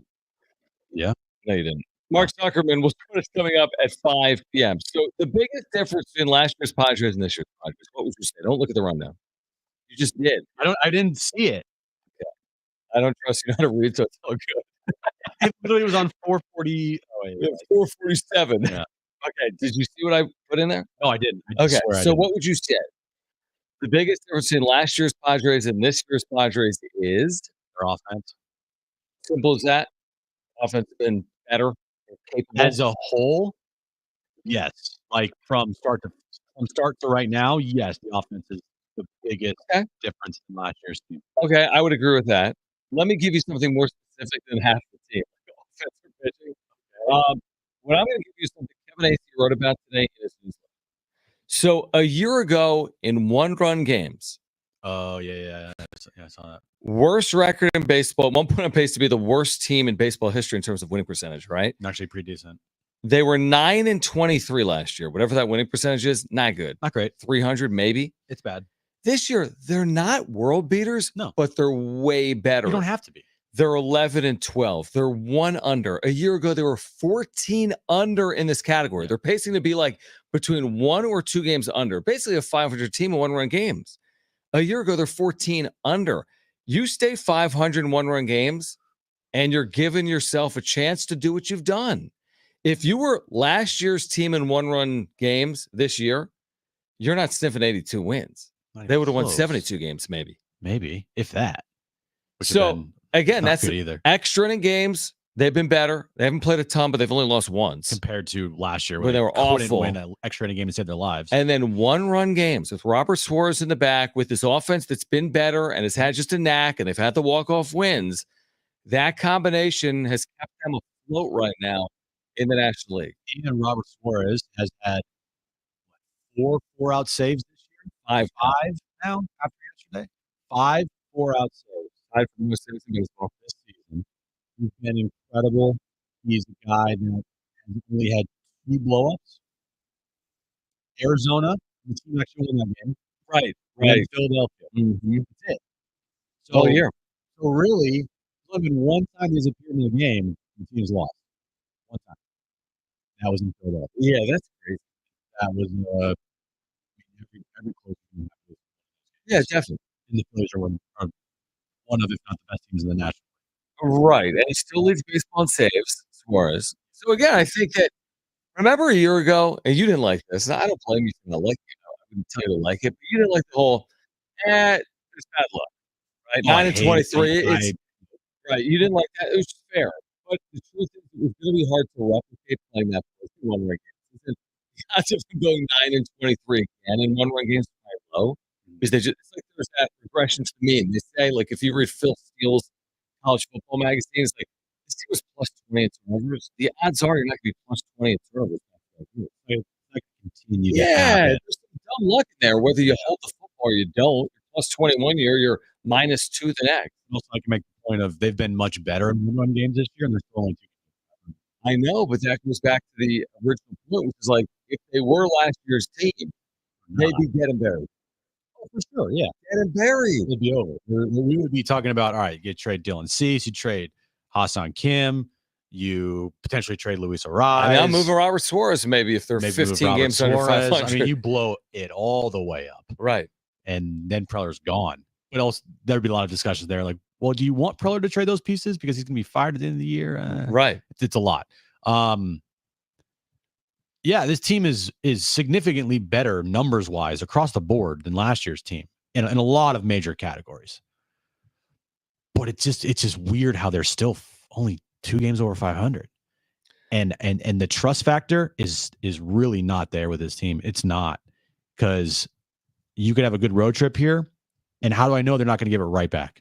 But and you're right, and I feel that too. We watch them every single day. We talk about them here and on YouTube. But I would also say, and you've heard me say this a lot over the last month, what were we expecting? I think they've kind of been the team that a lot of people thought they would be, which was a few games over 500 when it's all said and done. Yeah, I know. I get what you're saying. It just, when a season then happens and then things play out in front of you, expectations change. Yeah. And so they made the Cease trade. They made the Arise trade. And when you play like a really good stretch of baseball, they're kind of like thinking to yourself, all right, that should be closer to what they should be for majority of the season. Or at least they should stabilize things and not, give it right back immediately. That has been odd. So I understand the expectations and sorry, Manny. And, what did we expect before the season? Well, yeah, before the season, we expected like 83, 84, 85 wins, maybe, right? Mm-hmm. And it's the pace they're on right now, probably kind of the pace they're on right now. It's just, I think when the season does happen then, and you make the trades for Dylan Cease and Luis Arise, and at one point you're 6 games over 500, you've won 12 of 15, you're kind of thinking to yourself, all right, let's go. And you look at the advanced numbers, they're top 10 in offense, and they're this and that, and they have the best closer in baseball, and they had 5 All-Stars. And Waldron King. And you're like, they should be better than that. So from one standpoint, I get it. Yeah, what did we expect at the beginning of the year? But as we say all the time on the radio, opinions change every day. Expectations change all the time. And I feel like going into this year, yeah, you had a expectation of where you think they could be, and they're kind of heading that way. But during the season, a lot of things happen to change those expectations and your mindset. I agree. I mean, my cautious optimism by and large has remained. Oh, for sure. Which is you feel a little bit better than not good about the team. Like, again, when we said, what are your feelings on are they going to make the postseason or not? You said, 51% chance. Even when they were 1-6 over a 7-game stretch or 1-7 over an 8-game stretch, I think we dropped down to maybe 50% or 49%. As in, there's reasons for optimism. Shoot, Dennis Lynn wrote today in The Athletic, Fangraphs currently gives them only a 43% chance of making the postseason. So we're more optimistic potentially on the team than the actual raw data would suggest. So, yeah, I don't know. It's just, you're right. Listen, should they have been swept at home by the Colorado Rockies, who have won 0 road series other than the Padres series this year? Probably not. No. Should they get swept by the Angels? Probably not. Should they get swept by whomever else they got swept by this year? Seattle for 2 games. No, but there was someone bad in there. There was Anaheim, there was Colorado, there was one other bad team, right? That they were swept by in the 5-game losing streaks. Who was it? There was one other, right? Well, they got swept by the Phillies. No, not Miami? Not Miami. I have to look this up. You'll have that for us in the 5 o'clock hour. Hold on. But like you said, well, they shouldn't be swept by Colorado, but then again, they shouldn't come back from 8-0 down against the Chicago Cubs. The Mets? They were swept by the Mets? Yeah. Here? No, in New York. In New York. But no, that's probably it. That's probably what I was referring to. That's 100% it. So, yeah, that's not good, getting swept by the Mets and the Angels and the Rockies. Nope. But winning a series in Cleveland is good. And where they are right now is kind of where they need to be. Kind of. And if they finish off this road trip with let's go best case scenario, 6-3 road trip, they'll be 4 games over 500. Will they give it back? I don't trust them. Right. I literally, I'll sit there. Yeah, but and be that's like, when Miami and Pittsburgh and Colorado. And they'll put themselves in a amazing position if they can get to the August 1st mark and be 4 games over 500. I know they still have the 2 games with the Dodgers in there. They get to 4 games over 500 to start August. I still don't trust them. You got to prove it. You got to show me you can get through a stretch and not give it all away. Trust them or not, 70470. Start it with the word team. 70470. Start it with the word team. 2 years after the trade for Juan Soto, the Padres are in D.C. facing off against the Nationals. Mark Zuckerman covers the Nats for Masson Sports. He'll join us on the other side to kick off hour 3 of Jon and Jim. Don't go anywhere. That's next.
All right, this update's brought to you by Staples Stores. Padres, they have an off day today. They took 2 of 3 from the Guardians over the weekend. They're now 2 games over 500 at 52-50. They start a 3-game series with the Nationals tomorrow night in Washington. Team USA basketball finished up their showcase before the Olympics start this weekend by taking on Team Germany, beating them 92-88 today. They finished 5-0 in their showcase. And yesterday in the morning, Xander Schauffele won his second major of the season and his career, shooting a 65, 9 under total par at the British Open. With Staples Hot Deals, you'll find super low prices on hundreds of items for back to school right now. 24-pack Crayola crayons and comp books are just 45 cents each at Staples. Plus, save even more with the Easy Rewards program. Ends 9/14. Prices valid in select stores, limited to 30. Save big on back to school at Staples.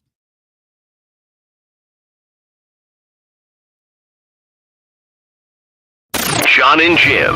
Make room on the shelf, Xander. Xander Schauffele with a score of 9 under par for 72 holes. He is your champion golfer of the year. San Diego's Xander Schauffele wins the Open Championship. He's second in 2 months. The Padres take a pair in Cleveland. In the air to right center field. Back goes Merrill on the warning track to make the catch and ends the ball game. A 4-out save for Robert Suarez as the Padres do indeed to beat the Guardians in a 3-game series. As the trade deadline looms. Now, it's time for Jon and Jim.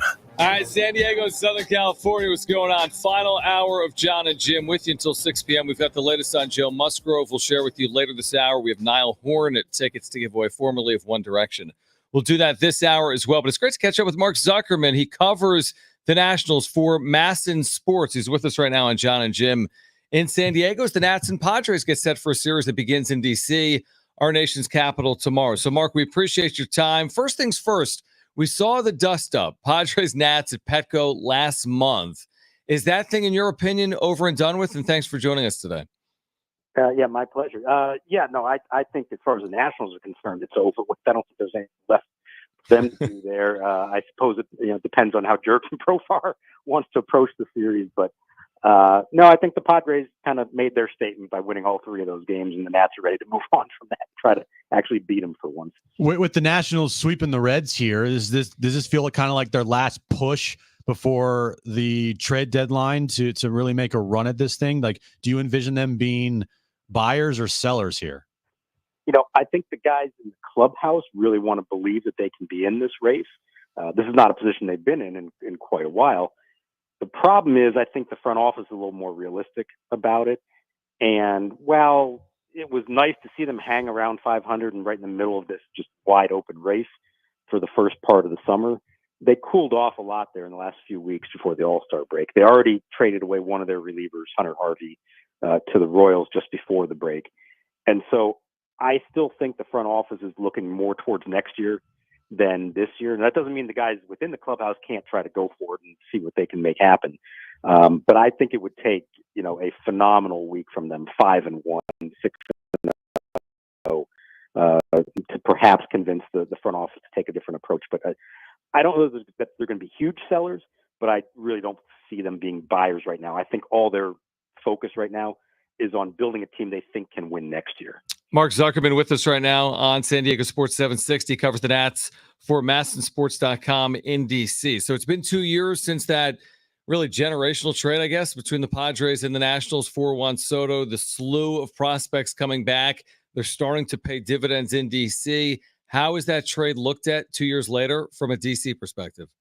Well, a whole lot better now than everybody felt at the time, sure. I think most rational fans understood why they did the deal. As hard as that was, as much as they loved Soto, they realized that the organization just was not built to win anytime soon because, quite frankly, they had done such a poor job of drafting and developing their own next generation of players that would sort of take over for that group that won the World Series in 2019.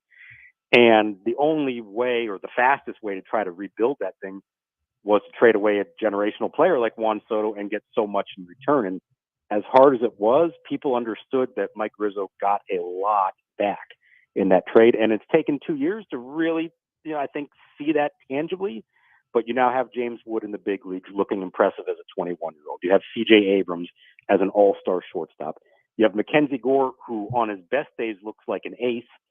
He has not been consistent, and that's something that he still needs to work on. But I think there's still a lot of reason to believe that he can develop further. And then you still have a couple prospects in the minor leagues, and Robert Hassel and Harlene Susana, who could ultimately pay off for them. So even if those two don't, you're already looking at an all-star shortstop, a potential superstar outfielder, and hopefully a frontline starting pitcher. And no offense, but the fact that Soto already left San Diego and didn't win a title with them, I think softens the blow as well. James Wood, I feel like, was the big piece in the trade. He is now at the big league level, and he was viewed, and still is, as a potential superstar outfielder for the Nationals. How has he done since being called up to the big league level? So it's 17 games so far. His first week in the big leagues, really impressive. Showed a lot of patience at the plate, was hitting the ball hard everywhere, even if it was on the ground. Second week in the big leagues, teams started to figure him out a little bit, made some adjustments, started feeding him a lot of breaking balls, off speed, stuff out of the zone, and he got a little jumpy and started chasing at stuff and didn't draw a walk for more than a week there. And now it's up to him to make that next adjustment to it. And he did a great job yesterday in the game. He hit 3 balls over 105 miles an hour, and then that included ultimately the game-winning 3-run homer.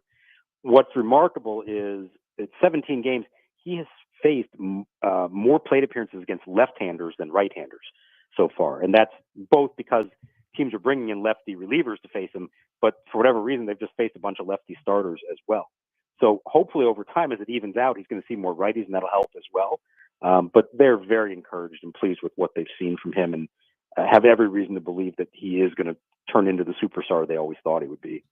Talking about the upcoming trade deadline, again, just 8 days away with Mark Zuckerman, Masson Sports. If there is a national or two that moves, like you said, maybe it's on the edges, so to speak, it's not this huge piece. Is there a name or two that you look at this roster and say, well, that's a player that, considering the circumstances the Nationals are in, could yield them some value in return? Is there a player or two that comes to mind? Yeah, I think there's 2 categories here. There are a couple of guys who are on expiring contracts, right? Year guys. Jesse Winker's had a really nice season for them. It doesn't fit into their long-term plan. They're going to get something for him. Dylan Floro's a quality setup man who's been in the playoffs in the past with the Dodgers, so they'll get something for him. The real question is going to be the 2 guys who are under contract for 1 more year after this. And that's Kyle Finnegan, their closer and an all-star, and Lane Thomas, their right fielder. And there's an argument to go either way on this. If they do believe they can win next year, and I think a lot of people in the front office believe they will be ready to win next year, then why are you about to trade a closer who's been one of the best in the league and really reliable, who's still relatively affordable and is under control for 1 more year in Finnegan? On the other hand, you say he's got so much value right now, and teams are always so desperate for a quality late inning arm that if you get a really good offer, and they got a good one for Hunter Harvey, their setup man, maybe you do make that move. In Lane Thomas's case, because they're so deep in outfielders, and we haven't even seen Dylan Cruz yet, last year's number 2 overall pick, who's at AAA now and could be up before the end of the year. There is at least a feeling there that even though they like Thomas, and even though he could be a part of a winning team next year, that they may have enough depth to cover for that anyway. So that could be more interesting if they get the offer they want. I think the way Mike Rizzo approaches both those guys is he's listening to offers. He's not going to feel like he has to move both of them. But if he gets an offer that he can't refuse, as we've seen from him, he's willing to make a move. And so as hard as it would be for fans to think about, you're finally on the cusp of being ready to win again, why would you go and trade an all-star closer and a starting right fielder? If they get enough in return, I could see them making those moves.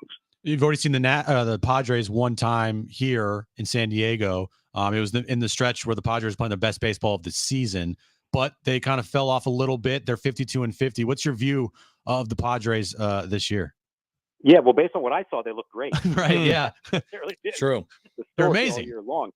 I think, like so many others, that is a team that everybody looked at and said, well, there's a lot of talent there, obviously. Can they just bring it all together and be successful? And obviously at times it works, and just at other times it doesn't seem to work.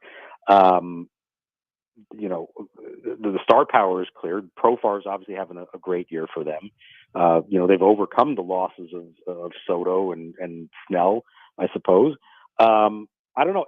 This wild card race is so wild to me because you've got literally 7, 8 teams that are all right in that middle thing, and I'm just waiting for somebody to take off from the group. And a couple of them have surpassed 500 now, but it wouldn't take much. All it takes is one good week or one bad week to shake it all up. And so I think there's a lot of people around the sport that are just kind of waiting to see who's going to make the move and when will that be. And if it may just take one team having 1 or 2 really good weeks to separate themselves from the pack, and all of a sudden it's a different story. Yeah, it's going to be fascinating. To your point on the Nationals, I think at 4 games back with all those teams in the mix, there can't be a scenario where they lose a series to the Padres and are buying anything. But you win a series against the Padres, you're 3 games behind them. Still got about 60 games to go in the season. I guess you never say never. Mark, we're looking forward to the series that kicks off tomorrow in D.C. between the Padres and the Nationals. We appreciate you taking some time for us here today in Southern California. So thanks for joining us. You got it. Thanks a lot. All right, Mark Zuckerman, MASNsports.com. The organizations are definitely somewhat tied together because of that Juan Soto trade. Oh, they'll be tied together for a long time. Yeah, we'll be talking about it. Again, I thought he made an interesting point there. When you trade away Soto, from the Nationals' perspective, their fan base, nobody's going to like that. But the Padres didn't win a World Series with Juan Soto. No. If they did, that's going to be tough to overcome. I don't care what you get from James Wood. But now that the Padres haven't won that World Series, the Nats have all these years with guys like Gore, Abrams, Wood. I mean, you're talking about multiple years, 3, 4, 5, 6 years. Robert Hassell's and beyond in the big leagues yet. So, I mean, who knows what the Nationals could make of those players over the next 4, 5, 6 years. Yeah, it wouldn't be surprising at all if James Wood all of a sudden has like a 6 for 12 series with 2 home runs this week. But again, like his point is like, if you're the Nationals clubhouse, now Padres clubhouse might be the same. They're like, hey, let's keep this thing together. If we lose 2 of our next 3 games, they're going to sell off parts. If we can rally the troops, they just swept the Reds. Yeah. If they can win 2 out of 3 against San Diego, then all of a sudden you're telling your front office like, hey, we've won 5 of 6. What are you selling off? So it's an interesting series. This late, as in this close to the deadline, a team that from the Nationals perspective is just trying to hang around. I guess the same thing with the Padres. You're just trying to stay over 500 and make sure your GM knows, hey, we're for real. Well, you better be buying. Well, Nationals are trying to hang around. Padres are trying to like firmly get in position where they're not, having to every day be like the end all be all for their season. It feels like when it really isn't. It just feels that way at times. Like, you lose Friday night, you're like, here we go again. Well, it's like they can't create separation. No. If the Padres went to DC this week and lose 2 out of 3, from a season-long perspective, they're still quote-unquote fine. Right. There'll be like a half game out of it, maybe. But you're also doing nothing to tell your organization, like, hey, we're firmly in this. We're definitively going to be there at the end. We're definitely making the postseason. Don't worry, John. The power of positivity. That's all we need. Will help this team make the postseason. That's all this team needs. You're convinced of that? I'm convinced that the power of positivity from Mike Schilt will lead this team to the postseason. It is Schilt season. You know what the record is in Schilt season this year? 2-1. That's really good. They're winning 67% of the time. It's Schilt time. Be careful. On the other side, we have the latest on Joe Musgrove, an injury update. Plus, we're giving away Niall Horn tickets. We have Jim's back page. We're with you until 6 p.m. It's Jon and Jim.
All right, our iHeartRadio Music Festival is back September 20th and 21st, T-Mobile Arena in Vegas. Live performances by Keith Urban, New Kids on the Block, the Black Crows, and more. National chance to buy tickets at AXS.com. Get them now before they sell out. We have an update, Jim, on Joe Musgrove, who has not pitched in a while. Yes, Did you realize that? I definitely realized that. He's not pitched in a long time. Here's the update Okay. from Kevin AC. Isn't coming back for at least a month. You then look at your phone and realize it's July 22nd. At least a month from now, you're pushing September. Yes. You're a month and a week away from September. So the organization is aware of this because Kevin AC is reporting it. So you're not counting on Joe is the point. I'd be shocked if they were counting on you, Darvish. I don't think we're going to see you for the rest of the season. I'm with you. There's been no reports on you, Darvish, like throwing or doing any bullpens. I don't even think he's around the team. He has family issues that are obviously more important than baseball. Yeah, he's not around the team. So he's not being paid. I think it's really wishful thinking to even think about you, Darvish, returning this season. The Joe Musgrove thing, again, what are you going to get out of Joe? I don't know, because when or if he returns, he's going to be on a pitch limit. He's going to be on some type of limit as far as what he's going to throw, and you'll be in the thick of it.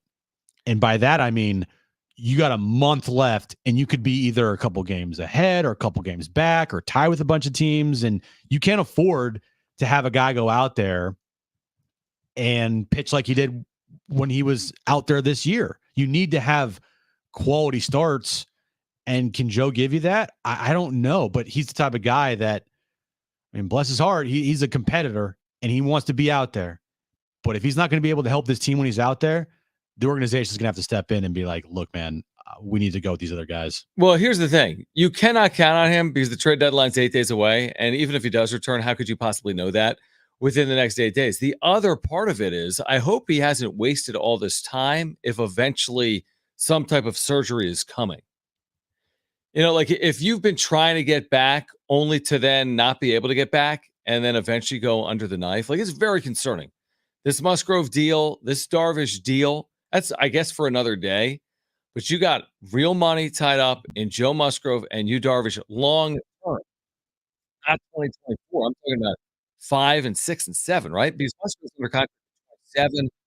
Darvish is under contract through, I don't even know when, 27, 28, 29. So maybe that's for another day. But it further illustrates the point that we had earlier today when we talked about, 5 names to keep in mind or consider from a Padres perspective at the trade deadline. Guys like Tyler Anderson with the Angels or Eric Fetty, Cal Quantrill with the Rockies, right? We gave you some names because the thing with Musgrove is really concerning, and the thing with Darvish is really concerning. And as well as these guys have thrown it, the Ceases, the Waldrons, right, the Kings, I mean, what if it happens to one of these guys and they miss time or they get shut down because of innings? So add starting pitching. I'm going to say it each and every hour for every business day until July 30th. Add starting pitching. Add starting pitching. Add starting pitching. Or regret it otherwise. And add maybe a reliever and maybe an outfielder. True, but like or even last like night, you were like, you know what? Like you were saying maybe go reliever first. I understand it. They could use leverage relievers, but I'm like, how do you get through 60 games with 4 starters? Because who's the fifth? That's a good question, John. So it's like you actually are required to go out and get a start. Get hurt in his last start, in or his last start, he left due to injury. Adam Mazur has been ineffective. Here's how about this? I'll bet you $400,000. That's what you owe me. I'll bet you $400,000 that they go out and get a starting pitcher. Okay, I'll make that bet just so you're even. Thanks. Yeah, no, they will. Now you better hope that the starting pitcher they go out and acquire isn't Rich Hill and is more. I mean, again, you're not going to get Dylan Cease. You're likely not going to get Garrett Crochet. Mm-hmm. What's the in-between? Those are the names we talked about. The Nick Martinez's, the Jack Flaherty's, that type of pitcher that can give you quality for 10 starts. What Preller has done well this year, to his credit, that he has not been able to do well over his time here as a GM, is find the, so to say, diamonds in the rough, right? I think with Donovan Solano, I think with David Peralta recently has been actually pretty dang good. I think Higgy being a throw-in, quote unquote, in that trade for Soto has been an amazing find, an amazing contributor to this team this year for how many games he has played and what you want to see out of your catchers. I think Jeremiah Estrada has been amazing for this team. I think that Randy Vasquez has been pretty decent for this team. He's found pieces to put on this Jurickson Profar. How can we forget? All-Star, right? He's found the kind of like diamonds in the rough, the edge pieces that have all contributed in big ways. That's why maybe like swinging for the fences at this deadline might not be it. Instead, it's like, hey, find those diamond in the roughs, find those edge pieces that can really help you get to the postseason. And then when you get to the postseason, you already have established guys ready to go who have been lights out for you this year for a majority of the season with King and Waldron.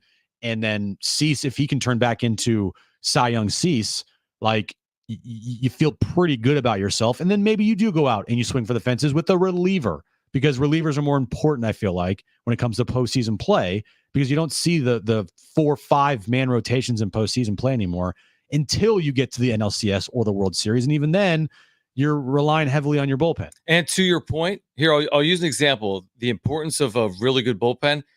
In the Dodgers, I saw this on social media today. In the Dodgers' last 15 playoff games, they have not had a starter recording out in a sixth inning. The Dodgers. Now, they've lost a ton of those games. Arizona, San Diego, right? But they have not had a starter. The LA Dodgers, with whatever they've thrown at everything, financially and otherwise, and they've had good starting rotations over the years, although they've had injuries too. They have not had a starter recording out in the sixth inning. You're right. I'd load up there too. Here's what I think is going to happen, Jim, over the next 8 days. I think it's going to be really busy for the Padres. I think they're going to make a lot of trades. I'm telling you right now, I think they're going to make a lot of trades.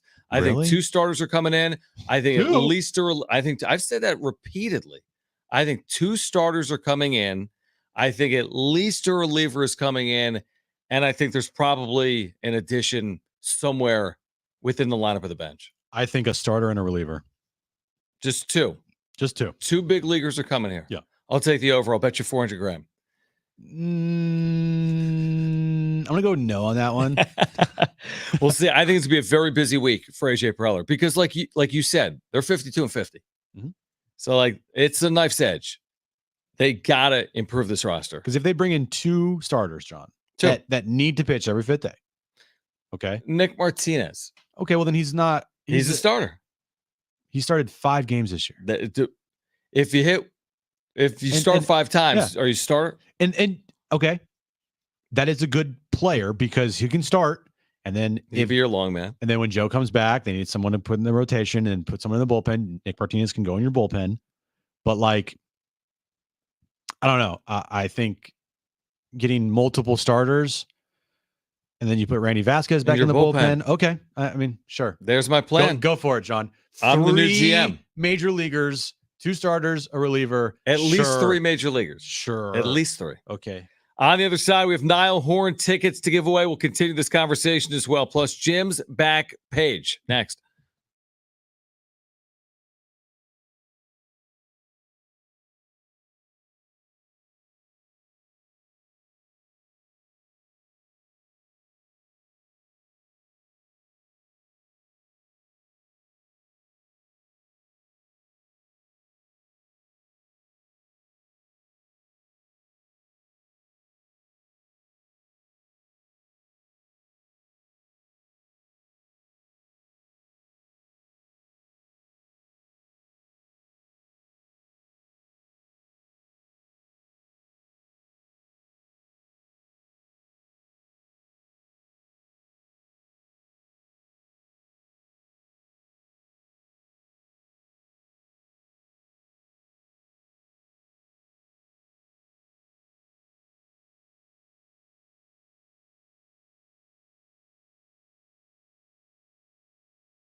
All right, this update is brought to you by Staples Stores. Padres, they have an off day today. They're taking on the Washington Nationals for a 3-game series starting tomorrow in Washington. Team USA basketball finished up their showcase today, taking on Team Germany. They beat them 92-88. They went 5-0 in their showcase before they start the Olympic play this weekend. And Xander Schauffele has won another major, shooting 9 under par, 65 in the final round yesterday to win the British Open. With Staples Hot Deals, you'll find super low prices on hundreds of items for back to school right now. 24-pack Crayola crayons and comp books are just 45 cents each at Staples. Plus, save even more with the Easy Rewards program. Ends 9/14. Prices valid in select stores. Limited to 30. Save big on back to school at Staples.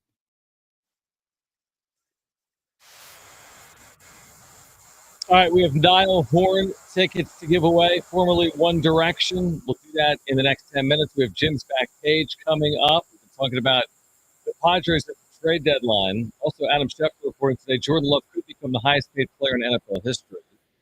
It was Jordan Love that said he won't report until he gets paid, essentially. Yes. Is it Brian Gutekunst? What we used to say. Gutenhurst. Said, whatever it is. Gutenheim. He said they're getting close, but it could take time with these big deals. I mean, every quarterback gets paid. Jordan Love is among a group of every quarterback. They probably wish they would have waited a couple days to re-sign Kenny Clark now. I don't know. What's your thoughts on Kenny Clark? I really don't know. But here's what I do know. He's good, but they need the money elsewhere now. If you would have told me when I watched San Diego State, Utah State, that Jordan Love would be the highest paid player in the quarterback in the NFL. league. It's just amazing how the league works. It's again, I get it. The quarterbacks get paid. He's in his prime. He's a starting quarterback. They all get paid. Brock Purdy, he's had a very good career. He's led his team to success. He's going to get paid. Jordan Love, what's the alternative? Not paying him? Not keeping up with the Joneses? Moving on? Yeah, you pay the quarterback. What do? You pay the quarterback. You don't have an alternative. You don't have a plan. You don't have a plan B here. So yeah, the Jordan Love watch is on. Not for the highest paid quarterback in the history of the highest paid player in the history of the league by the end of the week. I don't even know if that means overall. By the way, because Mahomes is what, 10 years, 450 or 500 per year. You've got Trevor Lawrence, 55 mil. Joe Burrow, 55 mil. So get used to saying Jordan Love. Jordan Love is making $60 million per year, which is crazy. Well, the Packers aren't a team that goes out and like historically signs big time free agents. They signed Josh Jacobs this offseason, but they build their team through the draft. So you drafted Jordan Love, you keep Jordan Love. The alternative is what? Yeah, I don't know the answer to that. Yeah. We talked about this last night a little bit on the wrap-up show, the fact that what the Padres got for Juan Soto, you don't have Juan Soto, and he's having a really good year, but in terms of what you needed, how can you really complain about it from a Padres perspective? Like in the short term, 2024, you weren't having him beyond 2024. Let's be honest. And King, what he's done here, Higashioka, who's been like a godsend for this team, Vasquez, who is pitching every fifth day for this team, Burrito, whatever. But of the 4 guys you got, 3 are paying dividends. Now, Soto's been really good. Soto might win a World Series with the New York Yankees, but if you were going to move them, could you have done much better than what they've done in the short term? It's hard to envision that. Michael King has proven to be a front of the rotation guy. Maybe not an ace, but he does have 2 at least, like ace qualities. I mean, yesterday was ace-like stuff for sure. He's shown it multiple times this year. He's been amazing for you. Kyle Higashioka, I mean, where would this team be without Higgy? Like, Campisano went down, and Higgy stepped in and became like the best offensive catcher in baseball. You have Randy Vasquez, who has given you exactly what you needed, which is a guy that can fill in your rotation and give you quality outings. Like, he's not going to pitch great every time out, but 5 out of 7 starts, he gives you really good stuff. And then Drew Thorpe is a guy that you used in a trade to get Dylan Cease, who without Dylan Cease, where are you right now too? I know Dylan Cease has had an up and down season, but his last 2 starts, he's given up a total of this many hits, John. 2. It's amazing. And then who else that's it? Oh, and then Johnny Brito is down in the minors. We'll see what goes on with him, but you're not gonna hit on every single player you get back, but for the 5 players, and one of them you used to get a big time trade in Dylan Cease, you couldn't have asked for anything more out of that trade for this season. Long term, who the hell knows? But just this season in general, and there was no long term from the Soto side, because you weren't going to have Juan Soto beyond 2024. So anything you get after 2024 for any of this group is kind of beyond what you would have gotten from Soto. Right. And here's the thing. Sure, Profar, nobody would have expected it, but Profar has been well beyond serviceable. He's been an all-star. Yeah, he slipped a little bit here recently, but he's still been an all-star. And people are going to say, well, hold on. Soto's got a 1,000 OPS. Yeah, but okay. But you needed starting pitching. You have Michael King. You have found an effective left fielder in Jurickson Profar. Your backup catcher has outperformed every backup catcher in baseball. So I feel like it's a win-win. Oftentimes we say, who won the trade? And we'll see. I mean, if Juan Soto ends up with the New York Yankees for 10 years and wins 4 titles, it might not look great on the other side. But for 2024, I look at it like the Yankees got what they needed and the Padres maybe got what they needed too. We'll see if that's true or not at the end of the year. But I think it's a possibility at least. Yeah, we'll see. And at the time of the trade, I was like, nope. Are you serious? Michael King and a bunch of randos? Yeah, we're like, who's backup Michael catcher? King? Right. But it's worked out for them so far. It has in a big way. And it's not like it was a slam dunk that it was going to work. No chance. I think the only slam dunk was we all kind of expected Juan Soto to be this player, right? MVP-ish type in New York. Duh. But we didn't know what to expect out of all these guys with Michael King and Kyle Higashioka and Randy Vasquez. And they've been very, very serviceable and good for this team. Soto, it's hard to still believe. He's 25. He's still 25 years old. Of course, he's having a better season this year than he had last year. And he had a good season here, but he didn't hit for this kind of power. He's hit 25 home runs. He's going to surpass his career high in home runs. His on-base percentage, Jim, this year? 435. Is that good? His on-base percentage is 435.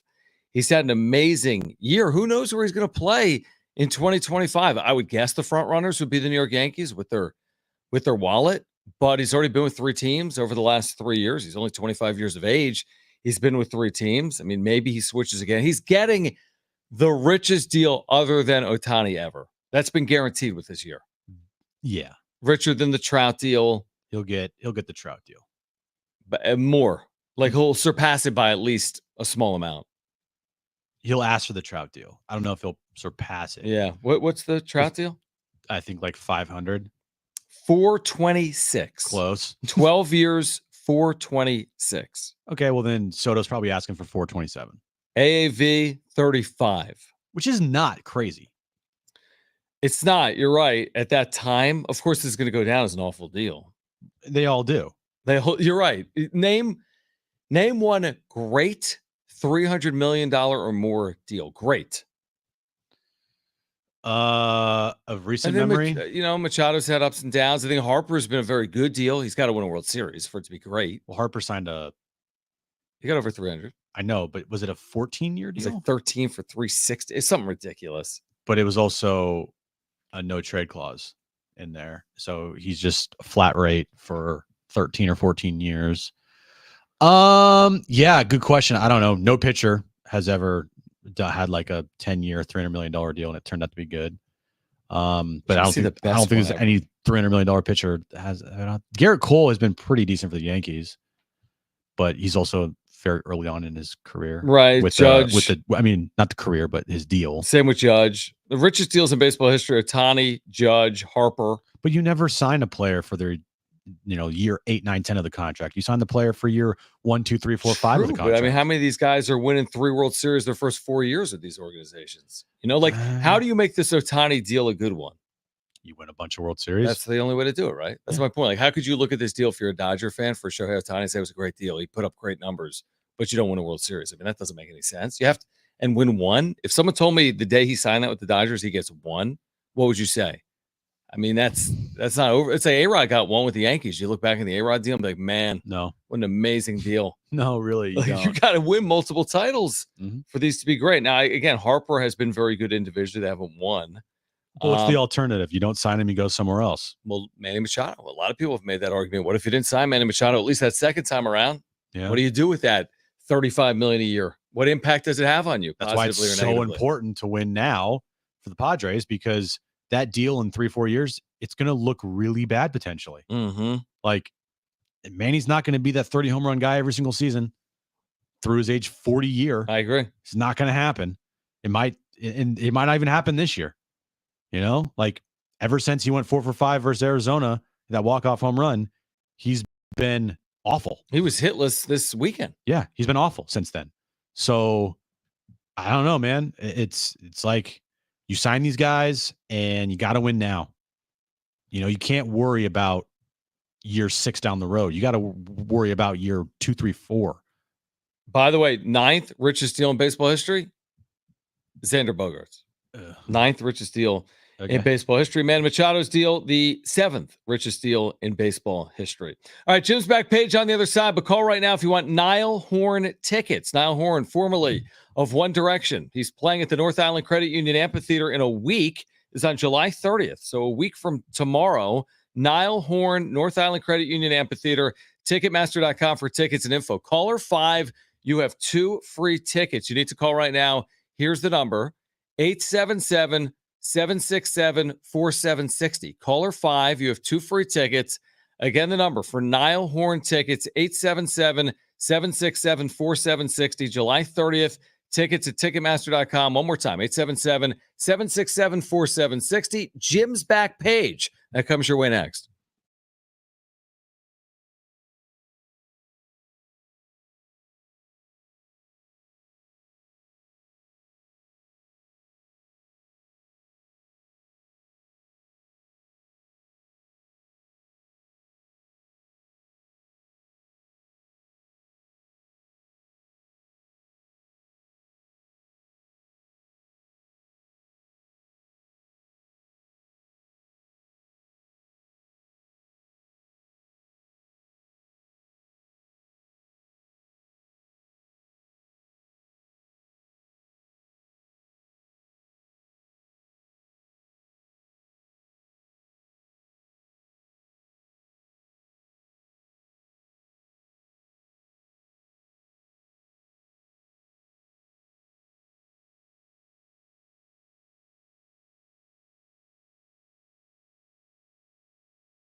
All right, John and Jim back with you. By the way, Grant Paulson, MLB Network Radio, is on the show tomorrow from D.C. He does a national show out of D.C. He'll join us tomorrow at 3:30. The series gets underway tomorrow afternoon. Padres and Nats. It feels like every game's crucial when the trade deadline's coming. They have just 6 games to play until the deadline. You win a game, like, oh, they're for real. You lose a game, oh, they're actually on the outside looking in. In fact, right now they are, I think, by percentage points, the Padres right now are on the outside looking in, but 2 games over 500, kind of where they need to be. 60 games to play here in the regular season. But again, Grant Paulson, really good voice. We'll talk about the trade deadline and more. Padres Nats. He will join us tomorrow at 3:30 on John and Jim. Are you looking forward to that, Jim? I can tell you must be really looking forward to that. Yeah, I'm looking forward to it. Okay, let's get to this.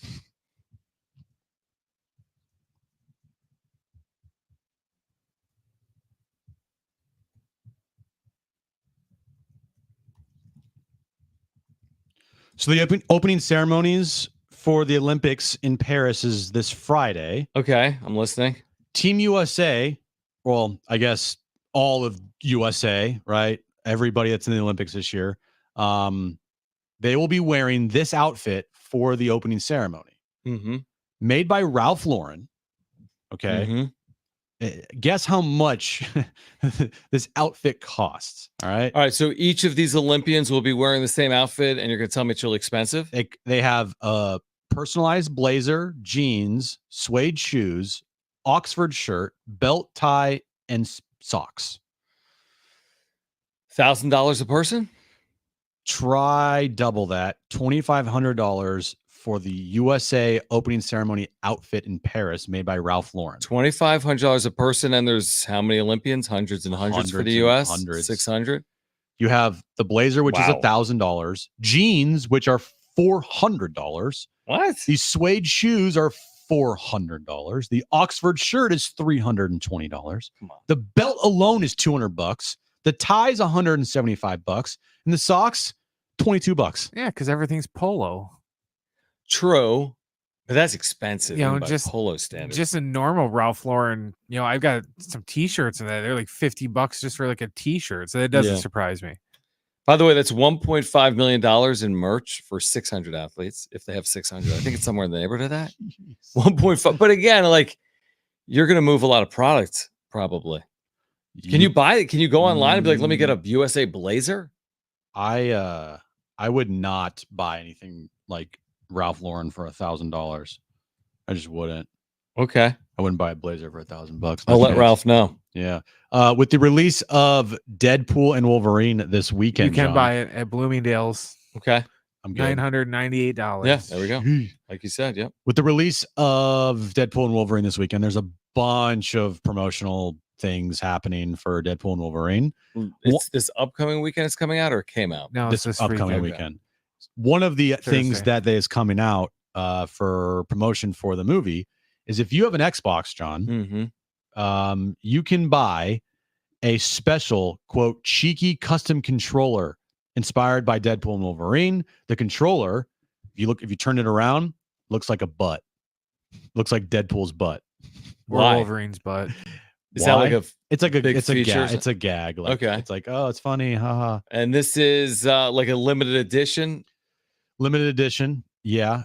You can enter for a chance to win. There's a sweepstakes to win the special Xbox like cheeky custom controller. And it's like removable, so you can remove it if you want. But if you don't, you can have a controller with the back looking like an ass. That's kind of weird. Now, are you going this weekend to this big show? I am going this weekend. I'm going on Saturday. Yeah. I'm going Thursday. Wow. Thursday for Brent, Saturday for Jim. Jim, are you going with Aaron? Yeah, we're going. She agreed to that? Well, the only ways that she agrees to go with me to these Marvel movies, not because she doesn't want to go, but because I introduced her to the lot and she loves that place. And it's you got food and drinks and all that? And she's like, look, if I'm going to go and not really understand what's going on because like it's kind of crazy, I want to at least like drink and have some good food. I have a question. Okay. If you go to a Marvel movie, what is the breakdown between the sexes, male, female, in terms of the crowd? How many people there are men? How many people there are women? Depends what movie it is. All right, this movie. There'll be a lot of women there because women love Ryan Reynolds. Okay. That's why I asked. I'm curious. Even. And they love Hugh Jackman. Okay. So this might be more than usual. Interesting. Okay. So I might get to sit next to a smelly girl this time instead of some, fat smelly dude like I had to the last Deadpool movie. Okay. I was shocked by this that today announced the number one fast food restaurant in the United States, John, is Del Taco. And we say number one, that is gross sales per store. Del Taco was announced as the U.S. number one spot for best fast food. Best. Yes. So not sales. All right. Sorry. Hold on. My bad. Hold on. Okay. Hold on. There's a lot going on here. Okay. Sorry. Yeah. Del Taco, number one. Like, what the hell? Number one sales or best. There's a big difference. Were they voted number one or do they have the most sales? They won't have the most sales. No, not the most sales. Okay. They won't. Yeah, how could they? That's what if they can't be like McDonald's because they don't have the locations or even like a Jack. So how are they the best? They're just voted? They're voted. It says right here, Chick-fil-A is no longer rules the roost. The restaurant chain specializing in chicken sandwiches is no longer America's number one fast food restaurant. Okay. After nearly a decade on top, Chick-fil-A, which announced in March it would be shifting away from, I guess, antibiotic-free chicken starting this spring, has dropped to number 3 according to USA Today's annual Reader Ranked survey. Okay, so Reader Ranked. Okay. Mexican chain Del Taco was voted the best fast food chain of 2024, while KFC came in second. Does that surprise you? Del Taco's number one. It surprised Brent. Both of those surprise me. KFC at number 2 surprises me as well. Also, in a surprise twist, Del Taco has notched the USA's number one spot for best fast food fries with its crinkle cut fries. What is happening here? That's a surprise too. I'm not thinking fries at a taco joint. Well, Taco Bell's got nacho fries now, but not. But I'm not thinking like I'm thinking like normal Mickey D's, fries, Wendy's, right? On the list of best fast food chicken, Chick-fil-A finished number 7 on the list. Are there even 6 other places that serve chicken? There is KFC, Jubilee, you have Popeyes, Raising Cane's, Wingstop. Wow. But the more you know. To me, I'm like, whoa. So that hot chicken place, Del Taco? No. Yeah. And Del Taco is like the Wish version of Taco Bell. So I'm kind of surprised. That's surprising. Yeah, I wouldn't have expected that. Brent, how's the new game? Brent bought EA Sports College Football 25 on Friday officially, and you said you maybe slept a few hours this weekend? Let's see. I'm on week 4 of my second season. So you've just been playing into your second year. I can tell you. With San Diego State. Let me open the app. I can tell. 24 hours I played it exactly. Oh, that's nothing. It's just 24 hours. 24 hours. So I did stuff for the other 48 this weekend. Yeah, exactly. You slept for a couple of those hours. Yeah, and then I would just play nonstop in the afternoon, take a break to eat and walk Peanut, and then go right back at it. Did the weekend go by very quickly for you? Yes. I had to remind myself a couple times that yesterday was Sunday. Like, where am I? I thought it was Saturday a couple times. I was like, oh no, it's Sunday already. What's the This time? could have been you, Jim. You could have bought the PS5. You could have spent 24 hours on it this weekend. I'm sure Aaron would be 24 hours on the PS5, a little Marvel this Saturday night. Yeah, I'm sure she'd love. I'm sure everything's great. That would be great. Yeah. That's the way to spend your first month of marriage. Instead, we had friends over on Saturday night. We went out to lunch on Sunday with some other friends. You could have had dude, you could have been the opposite. You could have been playing EA Sports College Football 25. If I was single and I didn't have a wife. If you lived in a garage like you used to. If I lived in a garage. That's okay. That's why I'm single and don't have a wife. There you go. There you go. Brent has all the playing for us. All right. Graham Paulson, MLB Network Radio here tomorrow at 3:30. We'll get you ready for Padres and Nationals game, one of a 3-game series from Nationals Park. If you missed anything today, our conversations with Bryce Miller or Mark Zuckerman from Maston Sports or Ryan Harrington Golf Digest, check them out. SportsSD.com, iHeartRadio app, iTunes, TuneIn Radio, or Spotify. If you're listening to us on podcast, please leave a review as well. You can find us on social media at Jon and Jim. That's JONANDJIM. We're back tomorrow at 3 for Brent. and Jim. I'm John. Keep it here at San Diego Sports 760. Okay, bye.